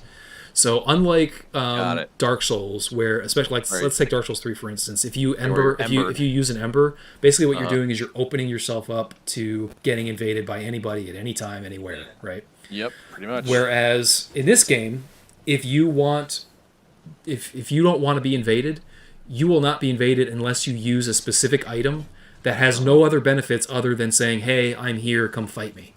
Right? Yeah. So like the Ember opens you up, but it also gives you more health. Right? So there's a reason to be embered in that game other than just wanting to be invaded. Whereas in this, if you don't want to be invaded, there's no reason to ever be invaded. You don't get any benefit from using this item. You have to use the item, and that puts you on the list of people who can be invaded, right? Gotcha. Alternatively, the only other way to be invaded is if you have a friend in your game. So if you've summoned like Gaming Fish into your game, then you can be invaded by anybody. So if you have, so the thing is, if you're an invader, you will very rarely ever be invading someone who doesn't outnumber you. You're almost always going to be invaded. You're almost always going to be invading someone. Invaders are not entitled to advantage. Exactly. Now, that's not always going to be the case because there are going to be people who are just going to be like, I want one-on-one PvP, so I'm going to lay my marker down. If you want to come fight me, we'll do one-on-one. We'll chop it up. Make it that way. Yeah. But for the most part, you're going to probably be invading people who's got 2 or 3 dudes in with them already, playing through the world with them. That said, so that's going to make invasion pretty tough. But there is a mechanic in invasion where you have an item that you can burn that will teleport you immediately out of the fight. It'll teleport you to a new spawn point in that person's world. You can stay in that person's world, but you can teleport to a different spot mid-fight.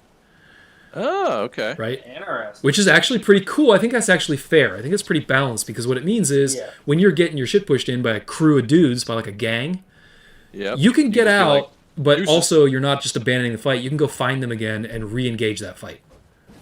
Right. Which you basically just need to like reformulate your plan. Exactly, So. yeah. Which I think is pretty fair. I think that's pretty cool, especially given that invasion is opt-in anyway. I think I don't have a problem with that. I think it's a pretty fair mechanic. So we'll watch this fight of this dude here. Why? Yeah. Oh wait, no. Never mind. You can't use your horse while you're invading. I was gonna say I can't. We're not ignoring you. I've been looking at your conversation in the chat. We are not game designers. We're just very opinionated. Yeah, me especially. Yeah, especially Ian. But we appreciate you hanging out. It's very cool that you are, apparently. That's awesome. Yeah, we're not game devs, but we are game appreciators, lifelong game appreciators. We do pay attention to games and care about them. So I wish I was a game dev. That'd be dope. Yeah, I wish I was good enough at one particular skill. I wish I had a marketable talent, any kind of marketable talent to do that. That'd be great. I've made my own game before. Oh, that's true. That's more than I could say. Osprey was making a tabletop RPG as well. So if you're wondering, like, I don't know, maybe some of the terminology we're using makes it sound like game devs. It's just because we pay attention to games. We have elevated vocabulary. Yeah, that's all. We just pay attention to games. Is there? Are you able to do an OTG, right? Yes. So, sometimes you can. Depends on the enemy, but they can absolutely OTG you. They will fuck you up on the ground. I'm pretty sure you can, because I think I saw in like either Vati's. Oh yes, so you can launch yourself. You can put him to sleep. And then so one of the things you can do is when you knock him off his horse, you can do like a visceral while he's on the ground and like stab him. Yeah. Yes, you can do that. You can also they're also sleep. Hit him with your projectile. Yeah, these guys are fuckers, man. Like you have to wait till they stop moving before you can really hit them. Yeah. They're also like out in the world, and anytime you hit lock on, it'll like invariably lock on them and not the thing you're trying to fight. Nothing else. Yeah, it's irritating. But so. What was I saying? So Sekiro. So I was saying that I probably am not going to like this as much as Breath of the Wild. But I will also say, I don't think I'm going to like it as much as Sekiro. Really? I think Sekiro will probably see how you could. I was going to run to that, but I ended up not being able to.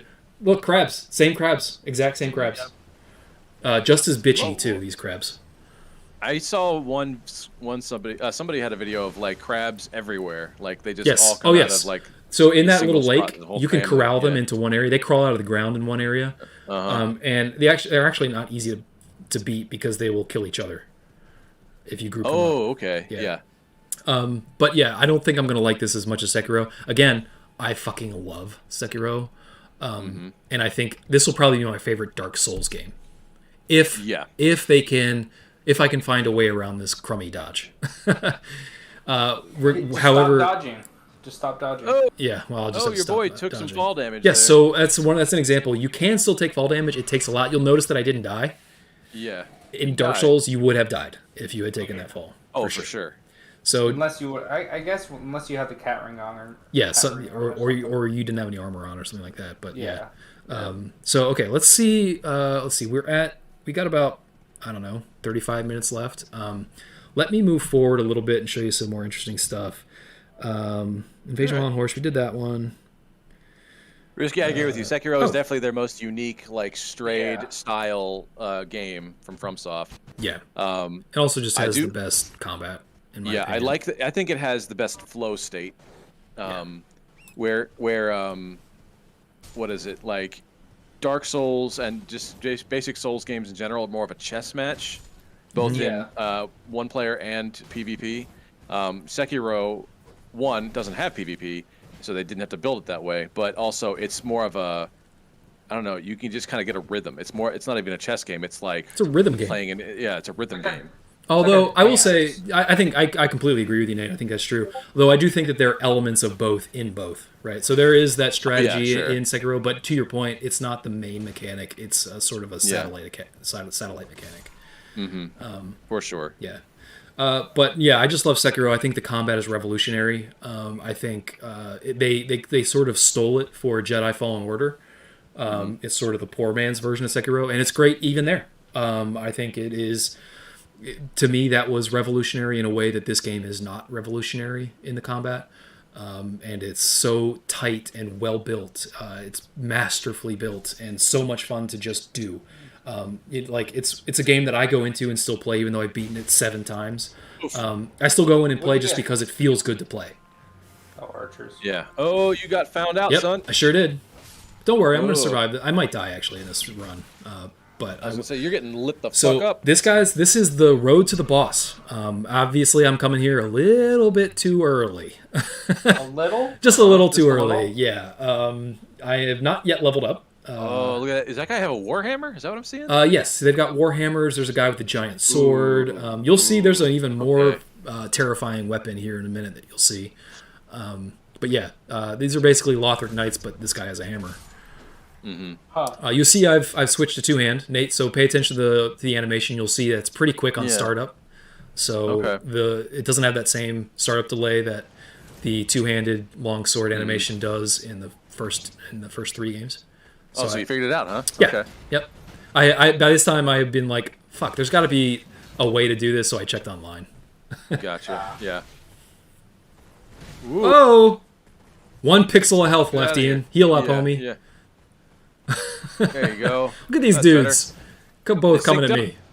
Whoa. Oh.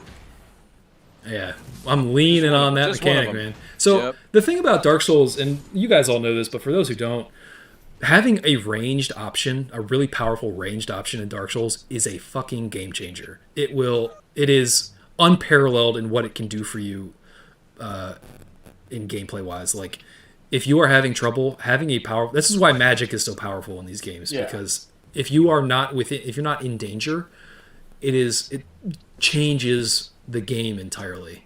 And it's why people say all the time, and I think kind of rightly so, that magic mode is kind of easy mode. Although I still don't think it's easy. You play this game anytime on any kind of build, it's going to be tough. Yeah, fair enough. I think I'm going to lean more Gish style this time around, which is a D&D term from a long time ago saying that a sword sorcerer. Yeah, which honestly, you're going to be whether you like it or not, because you're going to get weapon arts. That said, you can get weapon arts that aren't magic-y, so I guess that's not true. You can be pure melee, but like, honestly, I think I'm gonna be. I don't either a one-handed sword or a great sword like normal, but I don't know. To be honest with you, I think they're going to be a lot of fun options. I think you're going to like it.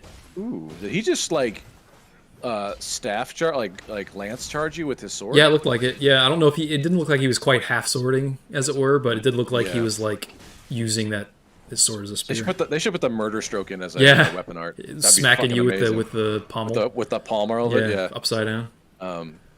Risky ass, did you fight any of the special bosses or spatial bosses, which were accessed through the alien circle?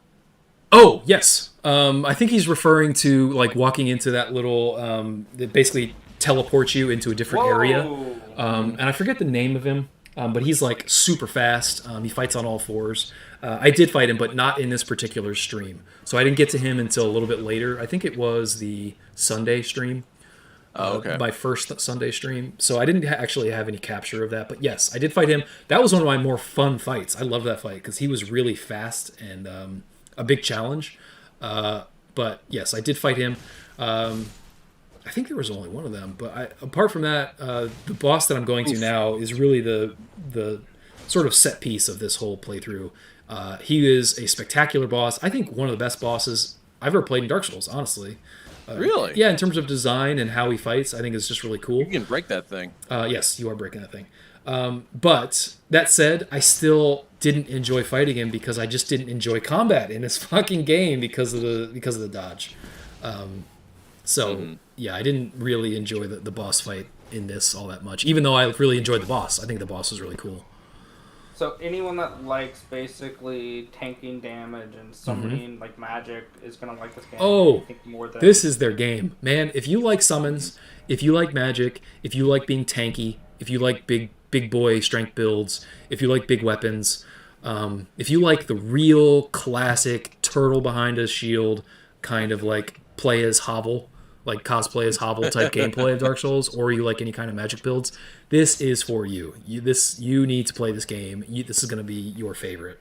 But I do think that at least in terms of the parameters of this network test, if you like playing a quick, stabby, kind of dashy, dex kind of build, you're going to be playing, it's going to be hard mode.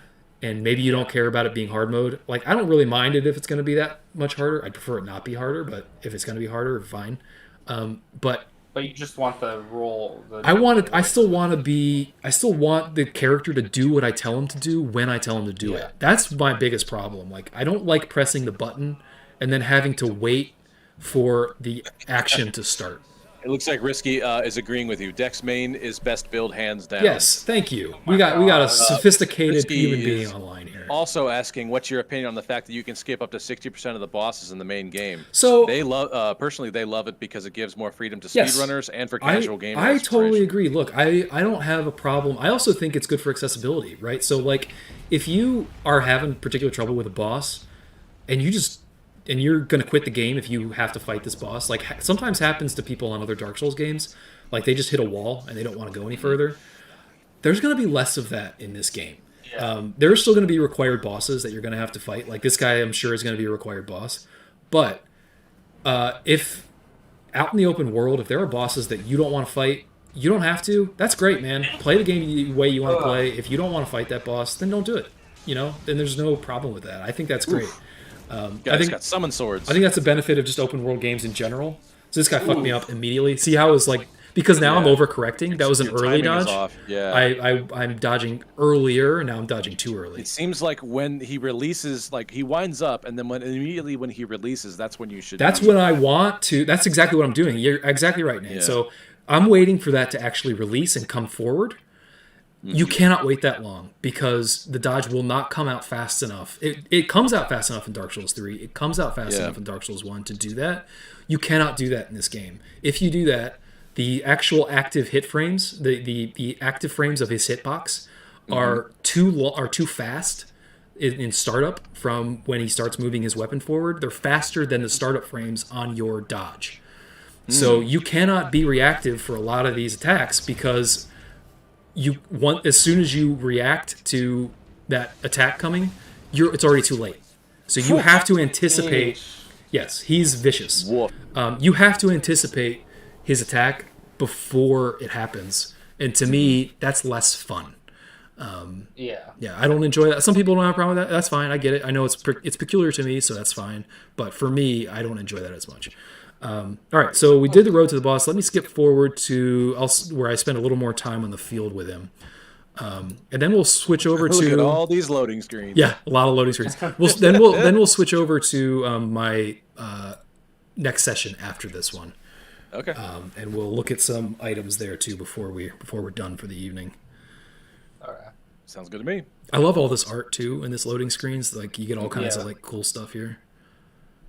But all of the information on the loading screens isn't lore. It's all mechanics. Yeah, it's all mechanics. I think I doubt that that's the way the full game's going to be. I think they probably took that out for the network test to avoid spoilers and stuff. But I could be wrong. Yeah, for sure. But that's just my sense of it. See how quick that two-handed strike is? It's as quick as the one-handed strike, which is great. Yeah, I'm digging that. Yeah. So that's a lot better. I really appreciated that. I think that's awesome. And when we change over here, guys, I'm going to have to close out VLC for a second so I can switch over to the new video. So we might go, the screen might go dark, but we should still be having a stream.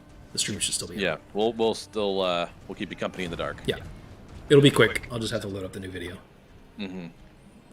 Let's see. Risky says, I also think the fact that you can now choose to have a specific art on your offhand leading to more offense players having access to the healing circle ability that allows you not to lose any DPS but keep your health running. Yes, you can do that. So it has like a Well of Souls kind of thing. Yeah. What is the Well of Radiance, I guess, from Destiny is what the... Is that what that is? Yeah, Well of Radiance. You can cast that and it gives you like this area of effect where if you stand in it, it'll heal you. So it's a great option too. There's a lot of magic things that can mitigate a lot of the like. So this is a second phase. So I've made it to a second phase here. Yeah. All right. So he's done. Good job, Ian. You put some damage on him that time. Yeah. You caused him to use 50% of his power. Yeah. Okay. So we're coming up to the end of this session, guys. I'm going to change over into the new video. So bear with me. I'm hoping that this will not break the stream. We're going to stay on Discord. Okay, and then I'm going to open up the other one. You guys still with me? I'm still with you, but let's see if it cuts out on the other thing. All right, let me just check and make sure. I'm going to share my screen again with you guys. Okay. All right, looks like the screen on the actual live stream for the YouTube and Twitch is now, it was dark and now it's blank. Let's see if it... Oh, it's back now. Yep, so I'm still streaming on OBS. I think we're good, guys. All right, so I'm loading up. Hell yeah. All right, can you guys see it? Yep. All right, cool. All right, so we're going to skip on here to some interesting stuff. What do I have this marked down as? Okay, so we're going to actually move on from the boss. You've seen the boss. I didn't actually beat the boss until I actually leveled up a little bit. So I actually... Risky was also saying earlier that rolling might be tied to your dex. And well, if you so level up your dex a lot, then it might. It might be. It's possible. I did level up my dex a bit. It didn't seem to have much of an impact, or at all, really, that I could perceive. But to your point, it might just take a lot more investment into dex to speed it up. That's possible. That said, based on what I know from my experience from Dark Souls, is that typically your roll isn't affected by your stats. It's affected by your equip load. You probably know that. But again, this is a different game, so maybe it's different. I don't know. Yeah, maybe. Yeah. So that would be great. I mean, your problem could be fixed just by upgrading one of your stats. And that would actually be, that's a great idea because that could fix that idea of like not having an incentive to do a dex build, right? So investing in dex could give you that benefit of having a faster dodge. So I think that'd be a great idea. Or maybe as you unlock, maybe as you grow in dex, maybe you unlock different options. Maybe your step dodge like almost like a skill tree almost. A high tier skill tree thing. Yeah, that could be cool. You never know. It's all possible. Again, from the Bandai Namco gameplay preview, it looks like there's other stuff buried in this game that we just can't get to at this closed network test. So you're basically just like making an excuse. You're basically just coming up with problems for why I'm sucking. Yeah, no, 100%. These are race car driver excuses. 100%, no doubt about it. If it's going to be already fixed. Yeah. But this is the worst part of the game because I had to kill a bunch of wolves. I don't like doing that. That sucks. Yeah, they're all good boys. Yeah, all good boys. And girls. Okay, but at least you can use. Don't let it go to waste, Ian. Use all the parts of the animal. Yeah, get them all. All these things I'm picking up, all are important to be used in crafting. So, and oh, by the way, that reminds me, archery in this game. Yeah. I didn't really do it on any of these streams, so I don't have a lot of capture of it for this for our purposes here. But I did end up towards the end of my playthrough buying a bow and practicing some archery. There's only one bow in this test, so it's a pretty weak bow. So they didn't I couldn't get like a big beefy bow that did a lot of damage. But the bow mechanics suggest that you can absolutely do archery builds in this game. I would love to try that out. I think you absolutely can. I assume that's going to be a dex path. Yeah. But the mechanics are definitely better. You can jump and shoot the bow at the same time. You can dash with the bow in two hands. You can lock on and shoot the bow really quickly. Very cool. You can, and archery from horseback is also going to be great. I think that's going to be viable. I think archery is absolutely going to be a path you can take, and you can. It'll also be like if you want to do a quality build, then that's a reason to do a quality build because you can do longsword bow kind of builds and Is things like his that. sword just like a piece of pottery? It looks like a shard of something, like a yeah, broken it's like thing. just Yeah. garbage. It's just a. Yeah. Well, he's like a rat. Scrap metal. I mean, Yeah. we're fighting Splinter here, so. This is like Royal Rat, right? Yeah, he's so what? Again, I'm fucking him up with my weapon art. See how I'm chaining that and it stuns him every time? Yep. It's super powerful, man. So wait, if you just got up your magic and you had like a weapon art that basically could come out like really fast. Yeah. So You could just Osprey build has a question mentioned quality build. Is that more of an all-around solid build idea or rather than specialized? Osprey, that is It's a quality build Dark basically means that Souls it's term. equally balanced between strength and a dex. strength build and a dex build. Yeah, so typically the three options you have, if you're not going to do a magic build typically, then your option, the other damage dealing stats that you have, as I'm sure you know, is strength and dex. And if you wanted, what you can either do a strength build, which is putting all your points in a dex, or Big you can do a sword, strength, yeah. or you do a strength build, which is all putting all your stuff in strength, or you can do what's called in Dark Souls community a quality build, which is putting into both. Now, the reason you do that is because in Dark Souls, the weapon that you choose will do more damage based on, depending on the weapon it is and what its stats are, it will do more damage based on what your strength or dex stat is, right? And it's called weapon scaling. So, for instance, this longsword that I'm using, it scales harder into strength than it does into dex, which means that the more I invest into strength, the more damage that specific longsword will do as it powers up and as I scale my my strength stat up. So that would be a strength build. Now, some weapons are quality weapons, meaning that they benefit equally from both strength and dex. Yeah.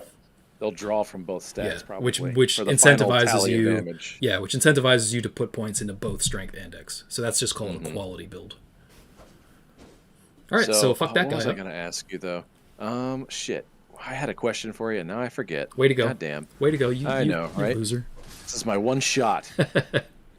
We're never gonna look at this again. All right, Do you think there's gonna be like a class that you start out with a bow? Maybe. I honestly, sincerely hope so. I typically will try and go after builds nowadays that aren't like sword, either great sword or sword and board. That's why I like spear combat. It's a different alternative, and it's still like it. From a historical standpoint, it has been the most popular weapon of all time. Yeah. Like like a pointy stick was the very first weapon man probably It's had. elemental.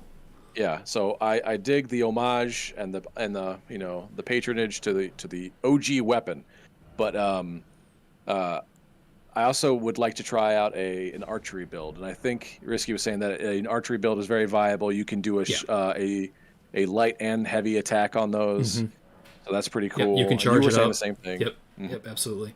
I agree. I think it's totally going to be viable. It wasn't really viable in this playthrough, and that's only because you see that little bow in that menu there. That's the only one that's available in this test, and it's not very powerful. Yeah. You can level it up, but You cannot summon summons in multiplayer. by the way, Yep. the bow, you are gonna. I don't care what build you do, you're gonna want a bow because you're gonna want sleep arrows.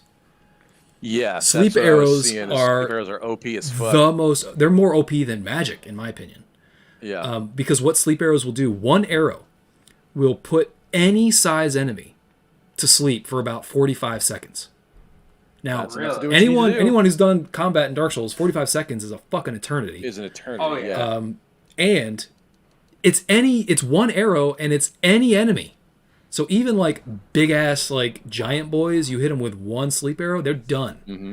So wait, what you're saying you could do is go through the entire game without only killing the bosses. Like maybe do it Pacifist like run? like a pacifist run. Yeah. Yeah, maybe. Yeah. Maybe if you got enough sleep arrows, you could maybe do that. Yeah, that's possible. That'd be an achievement. Yeah. Oh yeah. Wonder if it actually will that's be an kind of- achievement. Oh, what you're seeing here is a Yeah. flask of wondrous physic. What I was just showing Yeah, there. that's where you can like mix and match some. Yeah, that's attributes and basically whatever, a and- wild card flask where you can put any buff you want into it. So if you want to have an extra flask that just buffs your HP, you can craft your physic to just buff your FP and just be an extra health buff out in the field. Or if you want one that gives you a stamina boost and an HP boost, you can do that too. Mm-hmm. All kinds of different options there. Lone Wolf Ashes summons what? Yep. So here you go. These are my lone spectral wolves. Well, you're not a lone wolf anymore. No, definitely not. Well, that was one of the things I've seen some people comment they're solid. on that. Yes, you will run into them, which is actually kind of annoying because you have to like turn around when you summon them. So I'm going to take on the Tree Sentinel here, and you're going to see the fight. You'll see how much easier it is on horseback and with wolves. He's pulling aggro. Yeah, I'm going to lose a couple of times probably to this one, but I'll eventually beat him pretty quickly once I get... Because this is actually my first use of the wolves, and it's my first time fighting this guy on horseback, so... But you see how, these wolves pull serious aggro. So you're doing way better on him now than you were before. Exactly. So this is a testament to how powerful the summons are, and it's a testament to how powerful your mount is.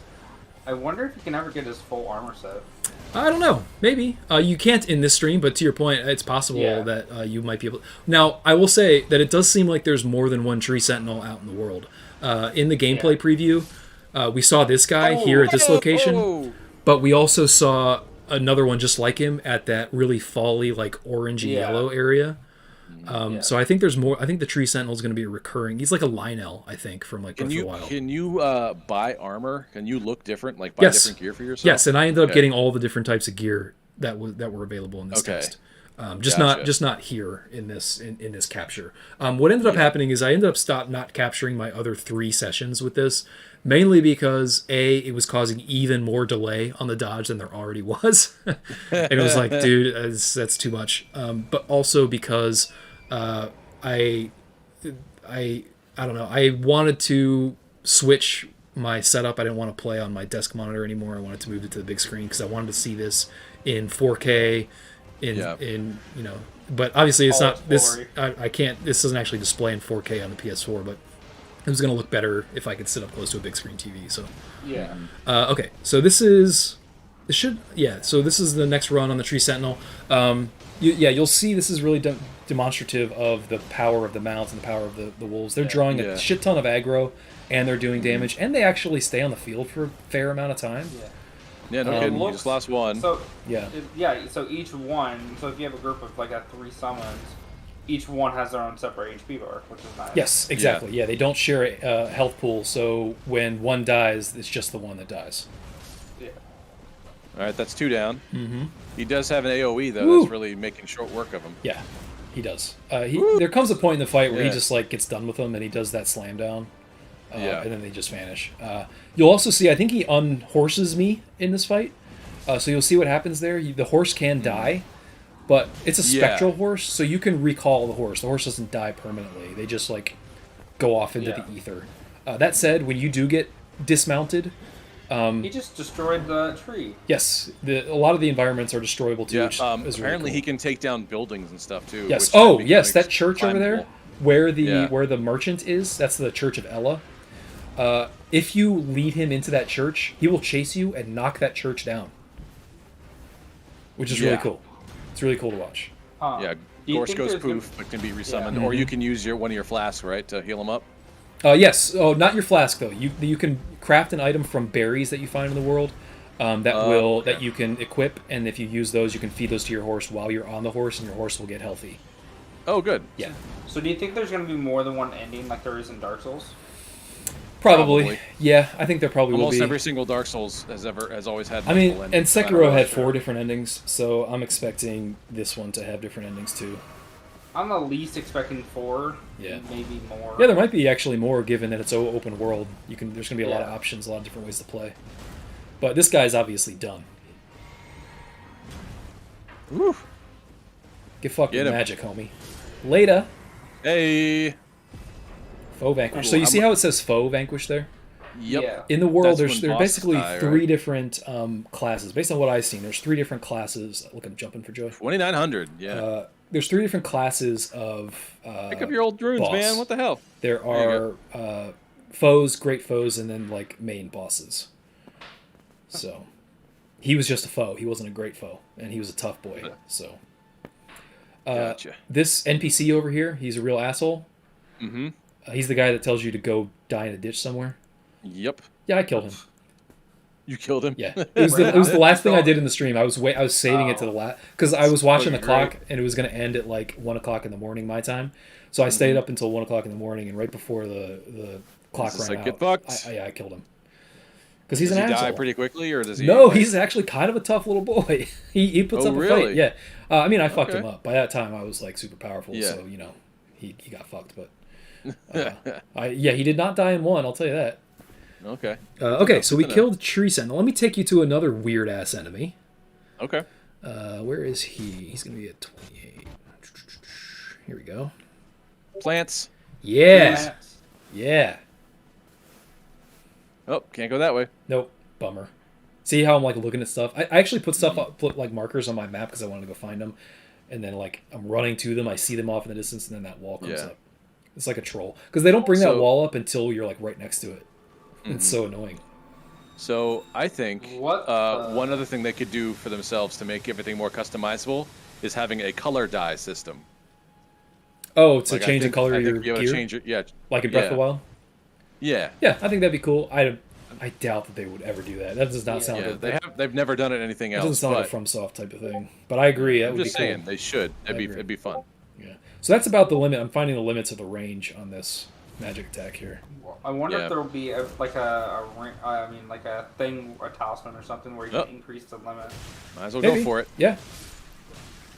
I think the Or sky's the maybe- limit on the talismans. Just like the rings, I think it they just can. fell on you. Yep, that's his melee bash. That's his attack. Yeah. That's He also does fucking that great. poison cloud. You'll see at this point. At some point, I just get fed up with the waiting for the poison, so I just tank the poison. Uh-huh. Looks like the poison's really not that effective. No, that's why I just tanked it because I was like, much like other Dark Souls, poison is kind of weak sauce. So I just sort of Yeah. like figured, you know what? I got the heals. I'm just gonna take care of this dude. No reason for me to wait. Let's And just then heal through. once you're poisoned, you can just like not really give a crap. Yeah, basically. Yeah, you don't have to worry about getting poisoned anymore, so I can just hang out in there as long as I You're want. only doing one-handed stuff right now. Yeah, so that's the other thing. The one hand, whether you're one-handing or two-handing, that's one thing that I wish they would change. When you get on your mount, it seems like it goes back to one-handed. It goes back to default one-hand. So like there were Okay. often times where I would come off my mount and I would forget that I was fighting one-handed because it automatically Yeah. switched me back. So I don't know if that's going to make it into the final build. It's not the end of the world if it does, but it's just something Yeah. that you got to remember. More stuff to remember. Yep. It's just a Dark Souls game. Yeah. That you'll get fed up at some point. It's one of those things that's like Part of the process. yeah, it probably shouldn't build it that way, but it's not the end of the world. You can work around it. Yeah. You'll get the muscle memory. You remember whenever you get off your horse, you gotta flip the two hands back on. There you go. Oh, by the way, another great thing mechanic about the horse: when you call him, you don't have to then go and mount him. The Yeah, he act of just calling him is scoops mounting you up. him. Yeah, he scoops you Yeah. up underneath you, which to me is like awesome. It's just like one barrier removed from Wait. fun open world exploration. Do you think you can like jump off a cliff and call him while you're falling? You could you could probably call him, yeah, but he will not probably get. So here's the thing, he has a double jump, so you can jump. The first thing that you think of, at least the first thing I think of when I have a double jump is, well, I'm never gonna have fall damage again because all I have to do is jump off once, and right before I land, I'll hit the jump, and then I won't get fall damage, right? Well, Risky says no fall damage kills you no matter what. Well, so this is the thing. If there's any fall damage, basically, while you're on the horse pretty much dies. Yeah. And the double jump does not save you from fall damage. So, Oh, really? yeah, if you jump off a cliff that's too high that you would otherwise get fall damage from, and then you do your second jump right near the ground, hoping to avoid the fall damage, So it doesn't kill your velocity. it'll still register you as having fallen from a great height, and it will still kill you. Aww, yeah. that's not fun. Yeah. Okay. So but there's again, there's a hard limit. to The some of fall this. damage is still very, Yeah. limited Dark compared Souls. to what Dark Souls used to be. So I think, Yeah. beggars can't be choosers. I'll take what we can get. Yeah. Yeah. Okay. Risky says the first thing he tested when he got on the horse. Let's go back to the boss fight, the Margit, the Fell Omen, the big bad boss. We're going to have a look at him again, but this time with the Summons. summons. Yeah. Let's see. all right. Okay, 39 is where we want to go. I think right about Whoop, whoop. here. Yep. Okay. All So right. this is going to be one with summons with the wolves, and you'll see how that goes. You'll see how this goes quite a bit better, generally speaking. Yeah. I still had not leveled Took up quite a at bit this of your point. FP here. Yeah. Yeah, I still had not leveled up, so I still needed to level up to do any kind of like serious damage to him. I am happy that you don't hurt your summons. No, yeah, Yeah, there's no that's friendly fire. nice. Yeah. Also, at this point, I was a little frustrated because I don't like having to cycle off of my Estus, what I'm calling Estus. I don't like having to cycle off my heals to use other items. I Yeah. want my heals to always be available. So that was bumming me out. There is actually, though, a pouch system in this game. So you can put that in your pouch, and it becomes a quick access menu outside of just your Estus slot, right? So if I want to get to my horse summon, or if I want to get to my magic flask or anything else, Yeah. I can do that without having to go off of my Estus, which is really great.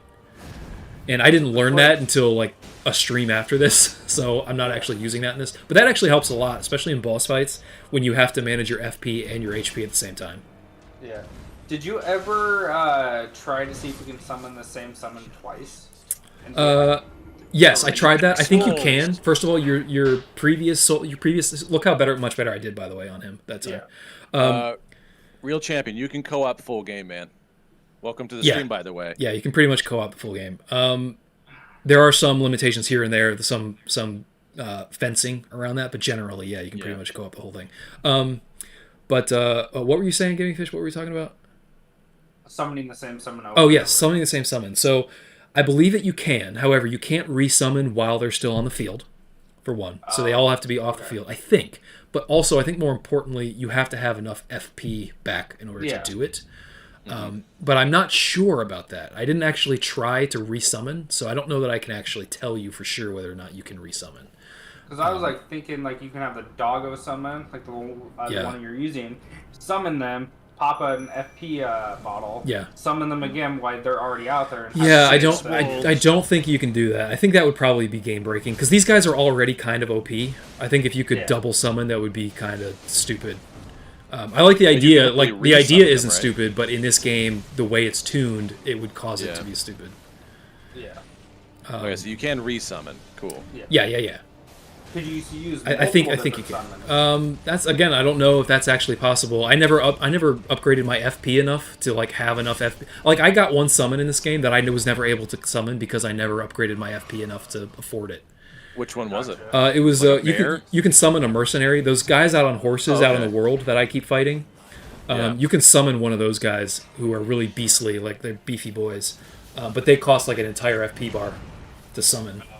Jeez. So it's basically if you want to only do summoning, and basically you not killing anything, you need to FP your crap out of yourself. Yeah, basically, it would end up being kind of like a mage build still, because you'd still have to buff up your FP bar.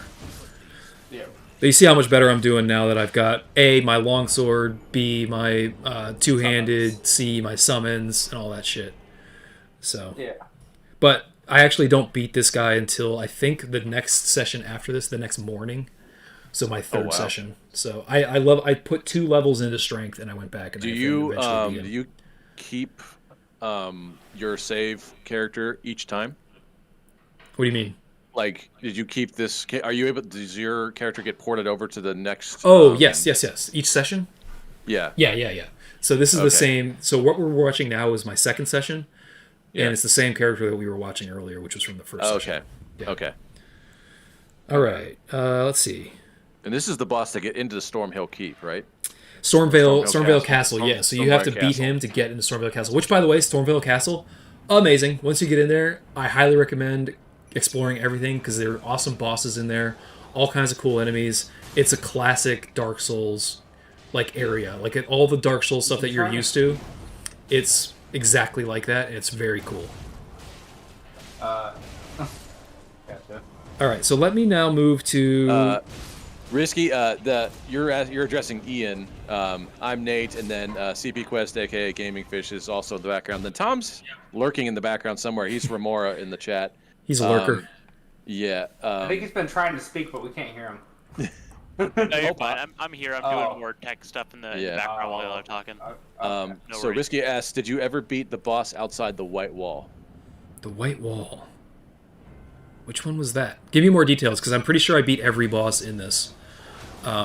Oh, are you talking about like the boss that like people got to out like when they glitched the game and got outside the walls, maybe? Because I never glitched the game. I never got outside of the open world, but Okay, then yeah, you didn't. no, I never cheated. I never got out in the open world. No, I'm just kidding. You're a good boy. I'm a good boy. I follow the rules. But no, I didn't fight anybody. But I did fight every boss that was in the network proper, and I beat them all. Can we just talk about this? This person's name is Margit. Yes, Margit the Fell Everyone Omen. just called Margaret and just forgot the second R. Yeah, it's such My a. name is Puritan Tremble. My name is Margit. You know what I feel like this Margit the is? Fell Omen.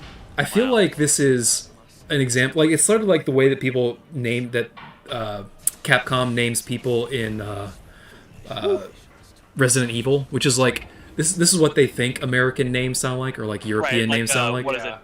Wesker. Yes. I forget his first name, and then Leon. Well, yeah, Leon's fine, but yeah, like Jill. Yes. Yeah. Yeah, Jill Valentine. Yeah, all that. I sort of feel like they do this sometimes, but I love the idea. Margit the Fell Omen. That's badass. That some is of those badass. names. I will say that the subtext of the like noun the whatever is always my favorite part about Dark Souls bosses, like Nameless King. Yeah. Yeah. They got some really cool names. Although like Ceaseless Discharge is like the worst name ever. So that's bad. They have a low floor but a pretty high ceiling too. That sounds like you need to go to the doctor. Okay, so watch this, guys. Yes. After that loss I just had with him, I am once again testing out this dodge, trying to figure out what the fuck is going on. I even go back into my menu to second guess myself and think, am I sure that I can't get a faster dodge out of this? Hold up. Yeah. Why is there a stat called robustness? Robustness. I wonder if that's the poise What stat. does that mean? Is that the poise stat? Well, there's Risky, you're not wrong. You're not wrong. immunity is one thing. Focus, death is a weird stat. Yeah, that's weird. I don't know what those are. Goals are like luck, but So they're under the resistance category. That is weird, though. I get that it's probably like a passive stat, but why is it called robustness? That just seems so weird to me. Robustness is weird, and you're right. Death is also weird. What a weird stat to have. Death is like one of those like what you have like a souls, even though you like your souls counter for whatever reason is a stat in the first game. I wonder if they're doing like the last how many stat deaths in the list is always the weird one that is like some special like humanity type thing. Maybe. Death is curse. Oh, Well, yeah, actually, they haven't I really see. mentioned So it's death. it's They a mentioned grace. it's another status. spirits. I see. So it's a resistance to your to different status effects. Oh, okay, yeah. Got it. That's a weird status though. Death. I got death status. Risky Wise has death as cursed. Yeah. I mean, that's pretty accurate now. It's if anything, It is. It's more It is like accurate. insta death. But, Yeah. Yeah. But I still think it's funny. Like, what status is that? Oh, it's death. It's I'm dying. I'm just dying. You got the I'm death dead. here, Yes, sir. So here I am now going into my menu trying to see if I can separate my run from my dodge, because I'm wondering if there's a delay because it's waiting to decide whether I'm holding down the button to see if I want to run. Oh Right? hell yes, the remap is good. Yeah, so there is remapping, but there is no way to separate the dodge roll from the running. Oh, I don't like that. Yeah, so which I was bummed about because I figured if I could separate them, then maybe the dodge would come out faster. Basically, guys, what you're seeing here is me having a meltdown about the dodge mechanic and just being just livid that the dodge is as bad as it is. Again, not bad enough for you guys probably to notice or for anyone else out there to care about, but for me, it's very depressing. It's a small mental adjustment. Yeah, well, I mean, it's a mental adjustment, but it's a genuine change in the mechanic for the way that I I play. saw a guard boost on that weapon stat. Yes. Page. So there's I didn't show you in this, but there's I wonder if that's what that's in reference to, but there is a guard mechanic in this that people are making a lot of noise about this mechanic that I actually think is kind of overblown. So what it is basically is you go up to a enemy, you guard with your weapon, either whether you're two-handing your weapon or you have a shield. Weapon guard. Yeah.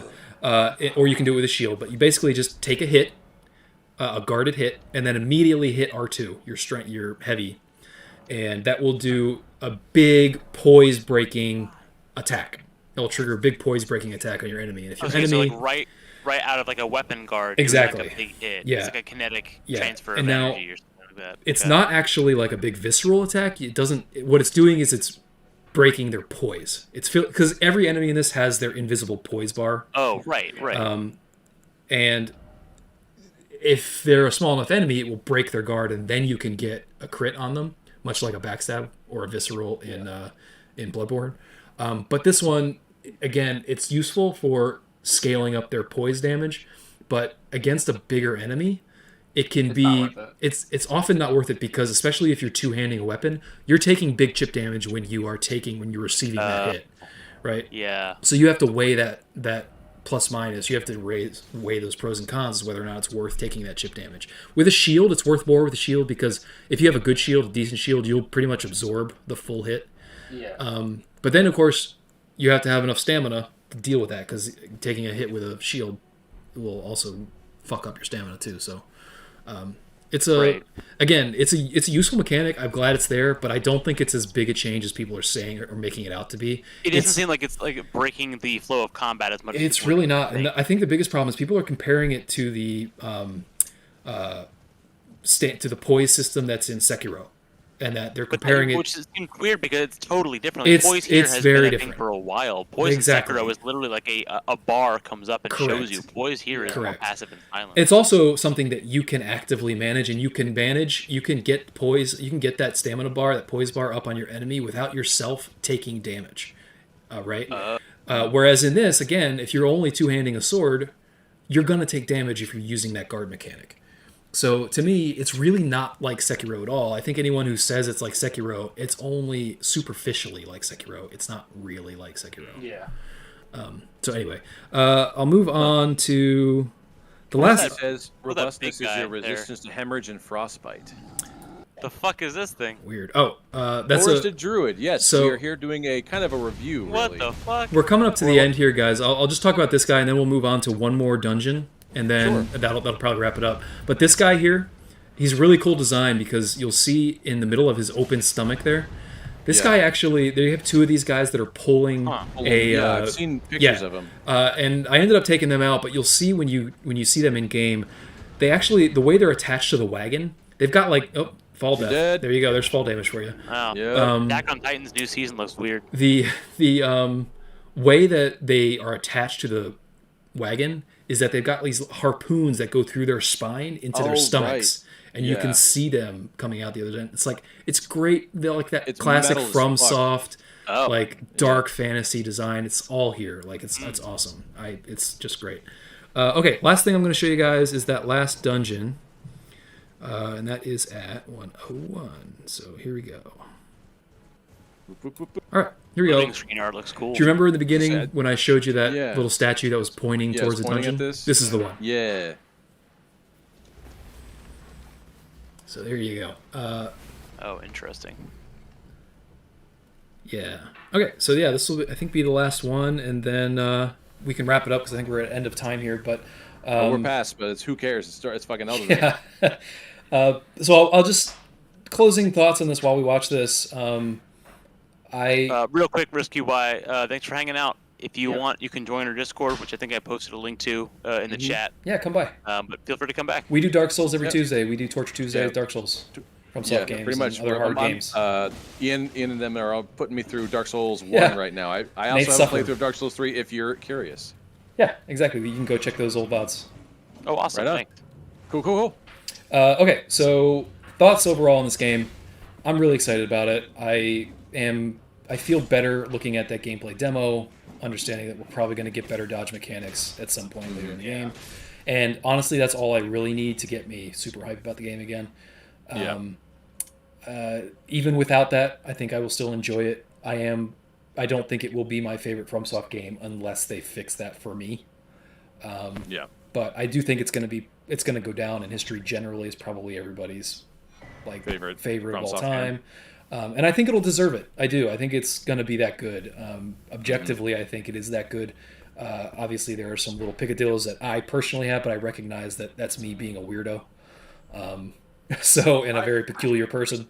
So I get that. Is it just me, or is it getting washed out when we go down here? It's weird lighting here because it's really dark. You'll see when we get in lighter lighting, it's a little more. Yeah. Okay. So it's all right. Yes. Interesting. Like in that hallway, my character turned kind of like black and white. Yeah. It's because of the lighting. Yeah, which actually makes sense because that's the way light actually does work in real life. So. Okay. No, that's fair. Ooh, good tracking. These goblins are actually way buffer than you would expect. Yeah. Yeah, Yeah. with a Just single the fact that you're not slash. dying from one. With a single Yeah. slash from the sword, it takes like 4 shots to kill these dudes, which is actually kind of a lot for how small they are. These guys are equivalent to those dudes at the cathedral, if you remember, in Dark Souls 3, that wear those like long sleepy hats Yeah. that carry big broadswords. They're kind of weird. They're kind of like those guys. Right. Hello.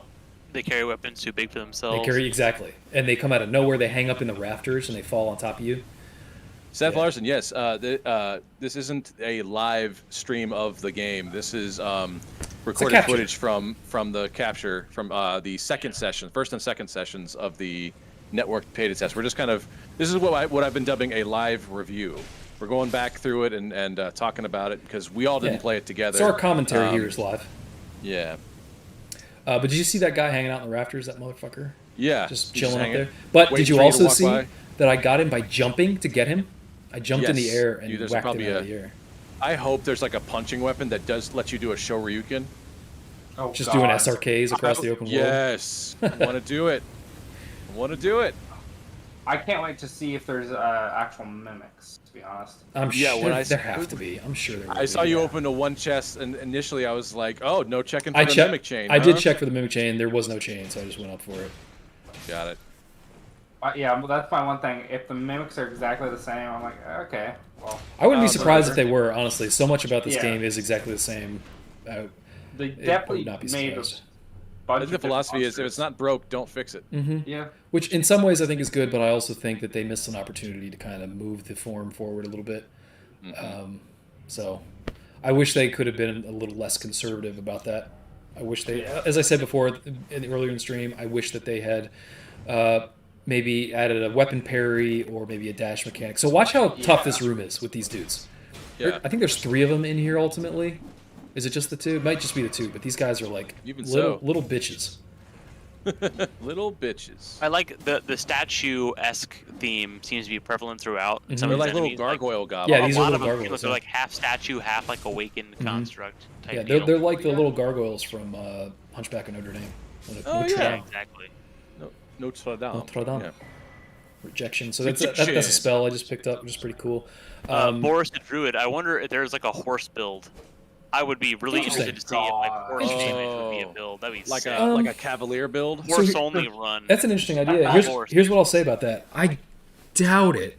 At least a bespoke one. And the reason for It that, doesn't seem like it has enough like damaging components Well, to make it. Yeah. the reason why I say that is because you can't bring horses into big boss fights. Yeah. That's what I thought. Yeah. So I like think this it's not. dungeon here, if you tried to run into the dungeon with like on horseback, your horse will disappear from under you, and you can't bring your horse in here. Got it. So I think that would be cool to do horse build, but I don't know that it would be possible or feasible because you can't bring your horse everywhere. Only can walk on your horse. If you touch the ground, you have to restart. Yeah. All right. So you see on the right there where it says pouch Yeah. and how you can assign it to the D-pad. Mm-hmm. So basically, you have a hotkey. I think it's the triangle, your interact key. Once you hit that, you can access your pouch on the fly, which makes it a lot easier. You can assign like your secondary FP flask to that and all kinds of stuff that way. And it makes it a lot easier. That way you can keep your healing items in your immediate Like everything hotbar. separate. Yeah, which I much prefer. I really hate having to cycle Yeah. through that. Looking for secrets. No secrets in this build. I could find no illusory walls really. I think there was one illusory wall that I found in this entire thing. And one of the reasons that this was bothering me, because all these messages are like, in this room is just a dead end. There's nothing in this room. Yeah. There's just that one spell. That's all you get. Interesting. Yeah. I also, Like Dark Souls. I don't like the jumping attack mechanic on this weapon. Like, I want like a big overhead smash, but he just does like a sideways slash when he does it, which I found annoying. But you see how this is like kind of a more involved dungeon. It's a little bit bigger. Yeah. There's one in this that's way bigger. That's got elevators, like all kinds of levels, and it goes super deep. And like it's like a dungeon. It's like a proper dungeon. Like it's crazy. Gotcha. So again, it ranges anywhere from like a couple of rooms to a huge maze. maze dungeon. I'm just worried that it's just gonna be overwhelming for like the first like little bit, and then you're gonna get used to like the amount of stuff you have to actually do. It's gonna be like, okay. Yeah, I think there. So that's the thing. This also has a golden path mechanic, where it will tell you where the next main story bit is. So it's attached to the Sites of Grace. The Sites of Grace will have those little golden rays of light coming off of them, and that will actually tell you the general direction you need to go to get to the next main point of the story, basically.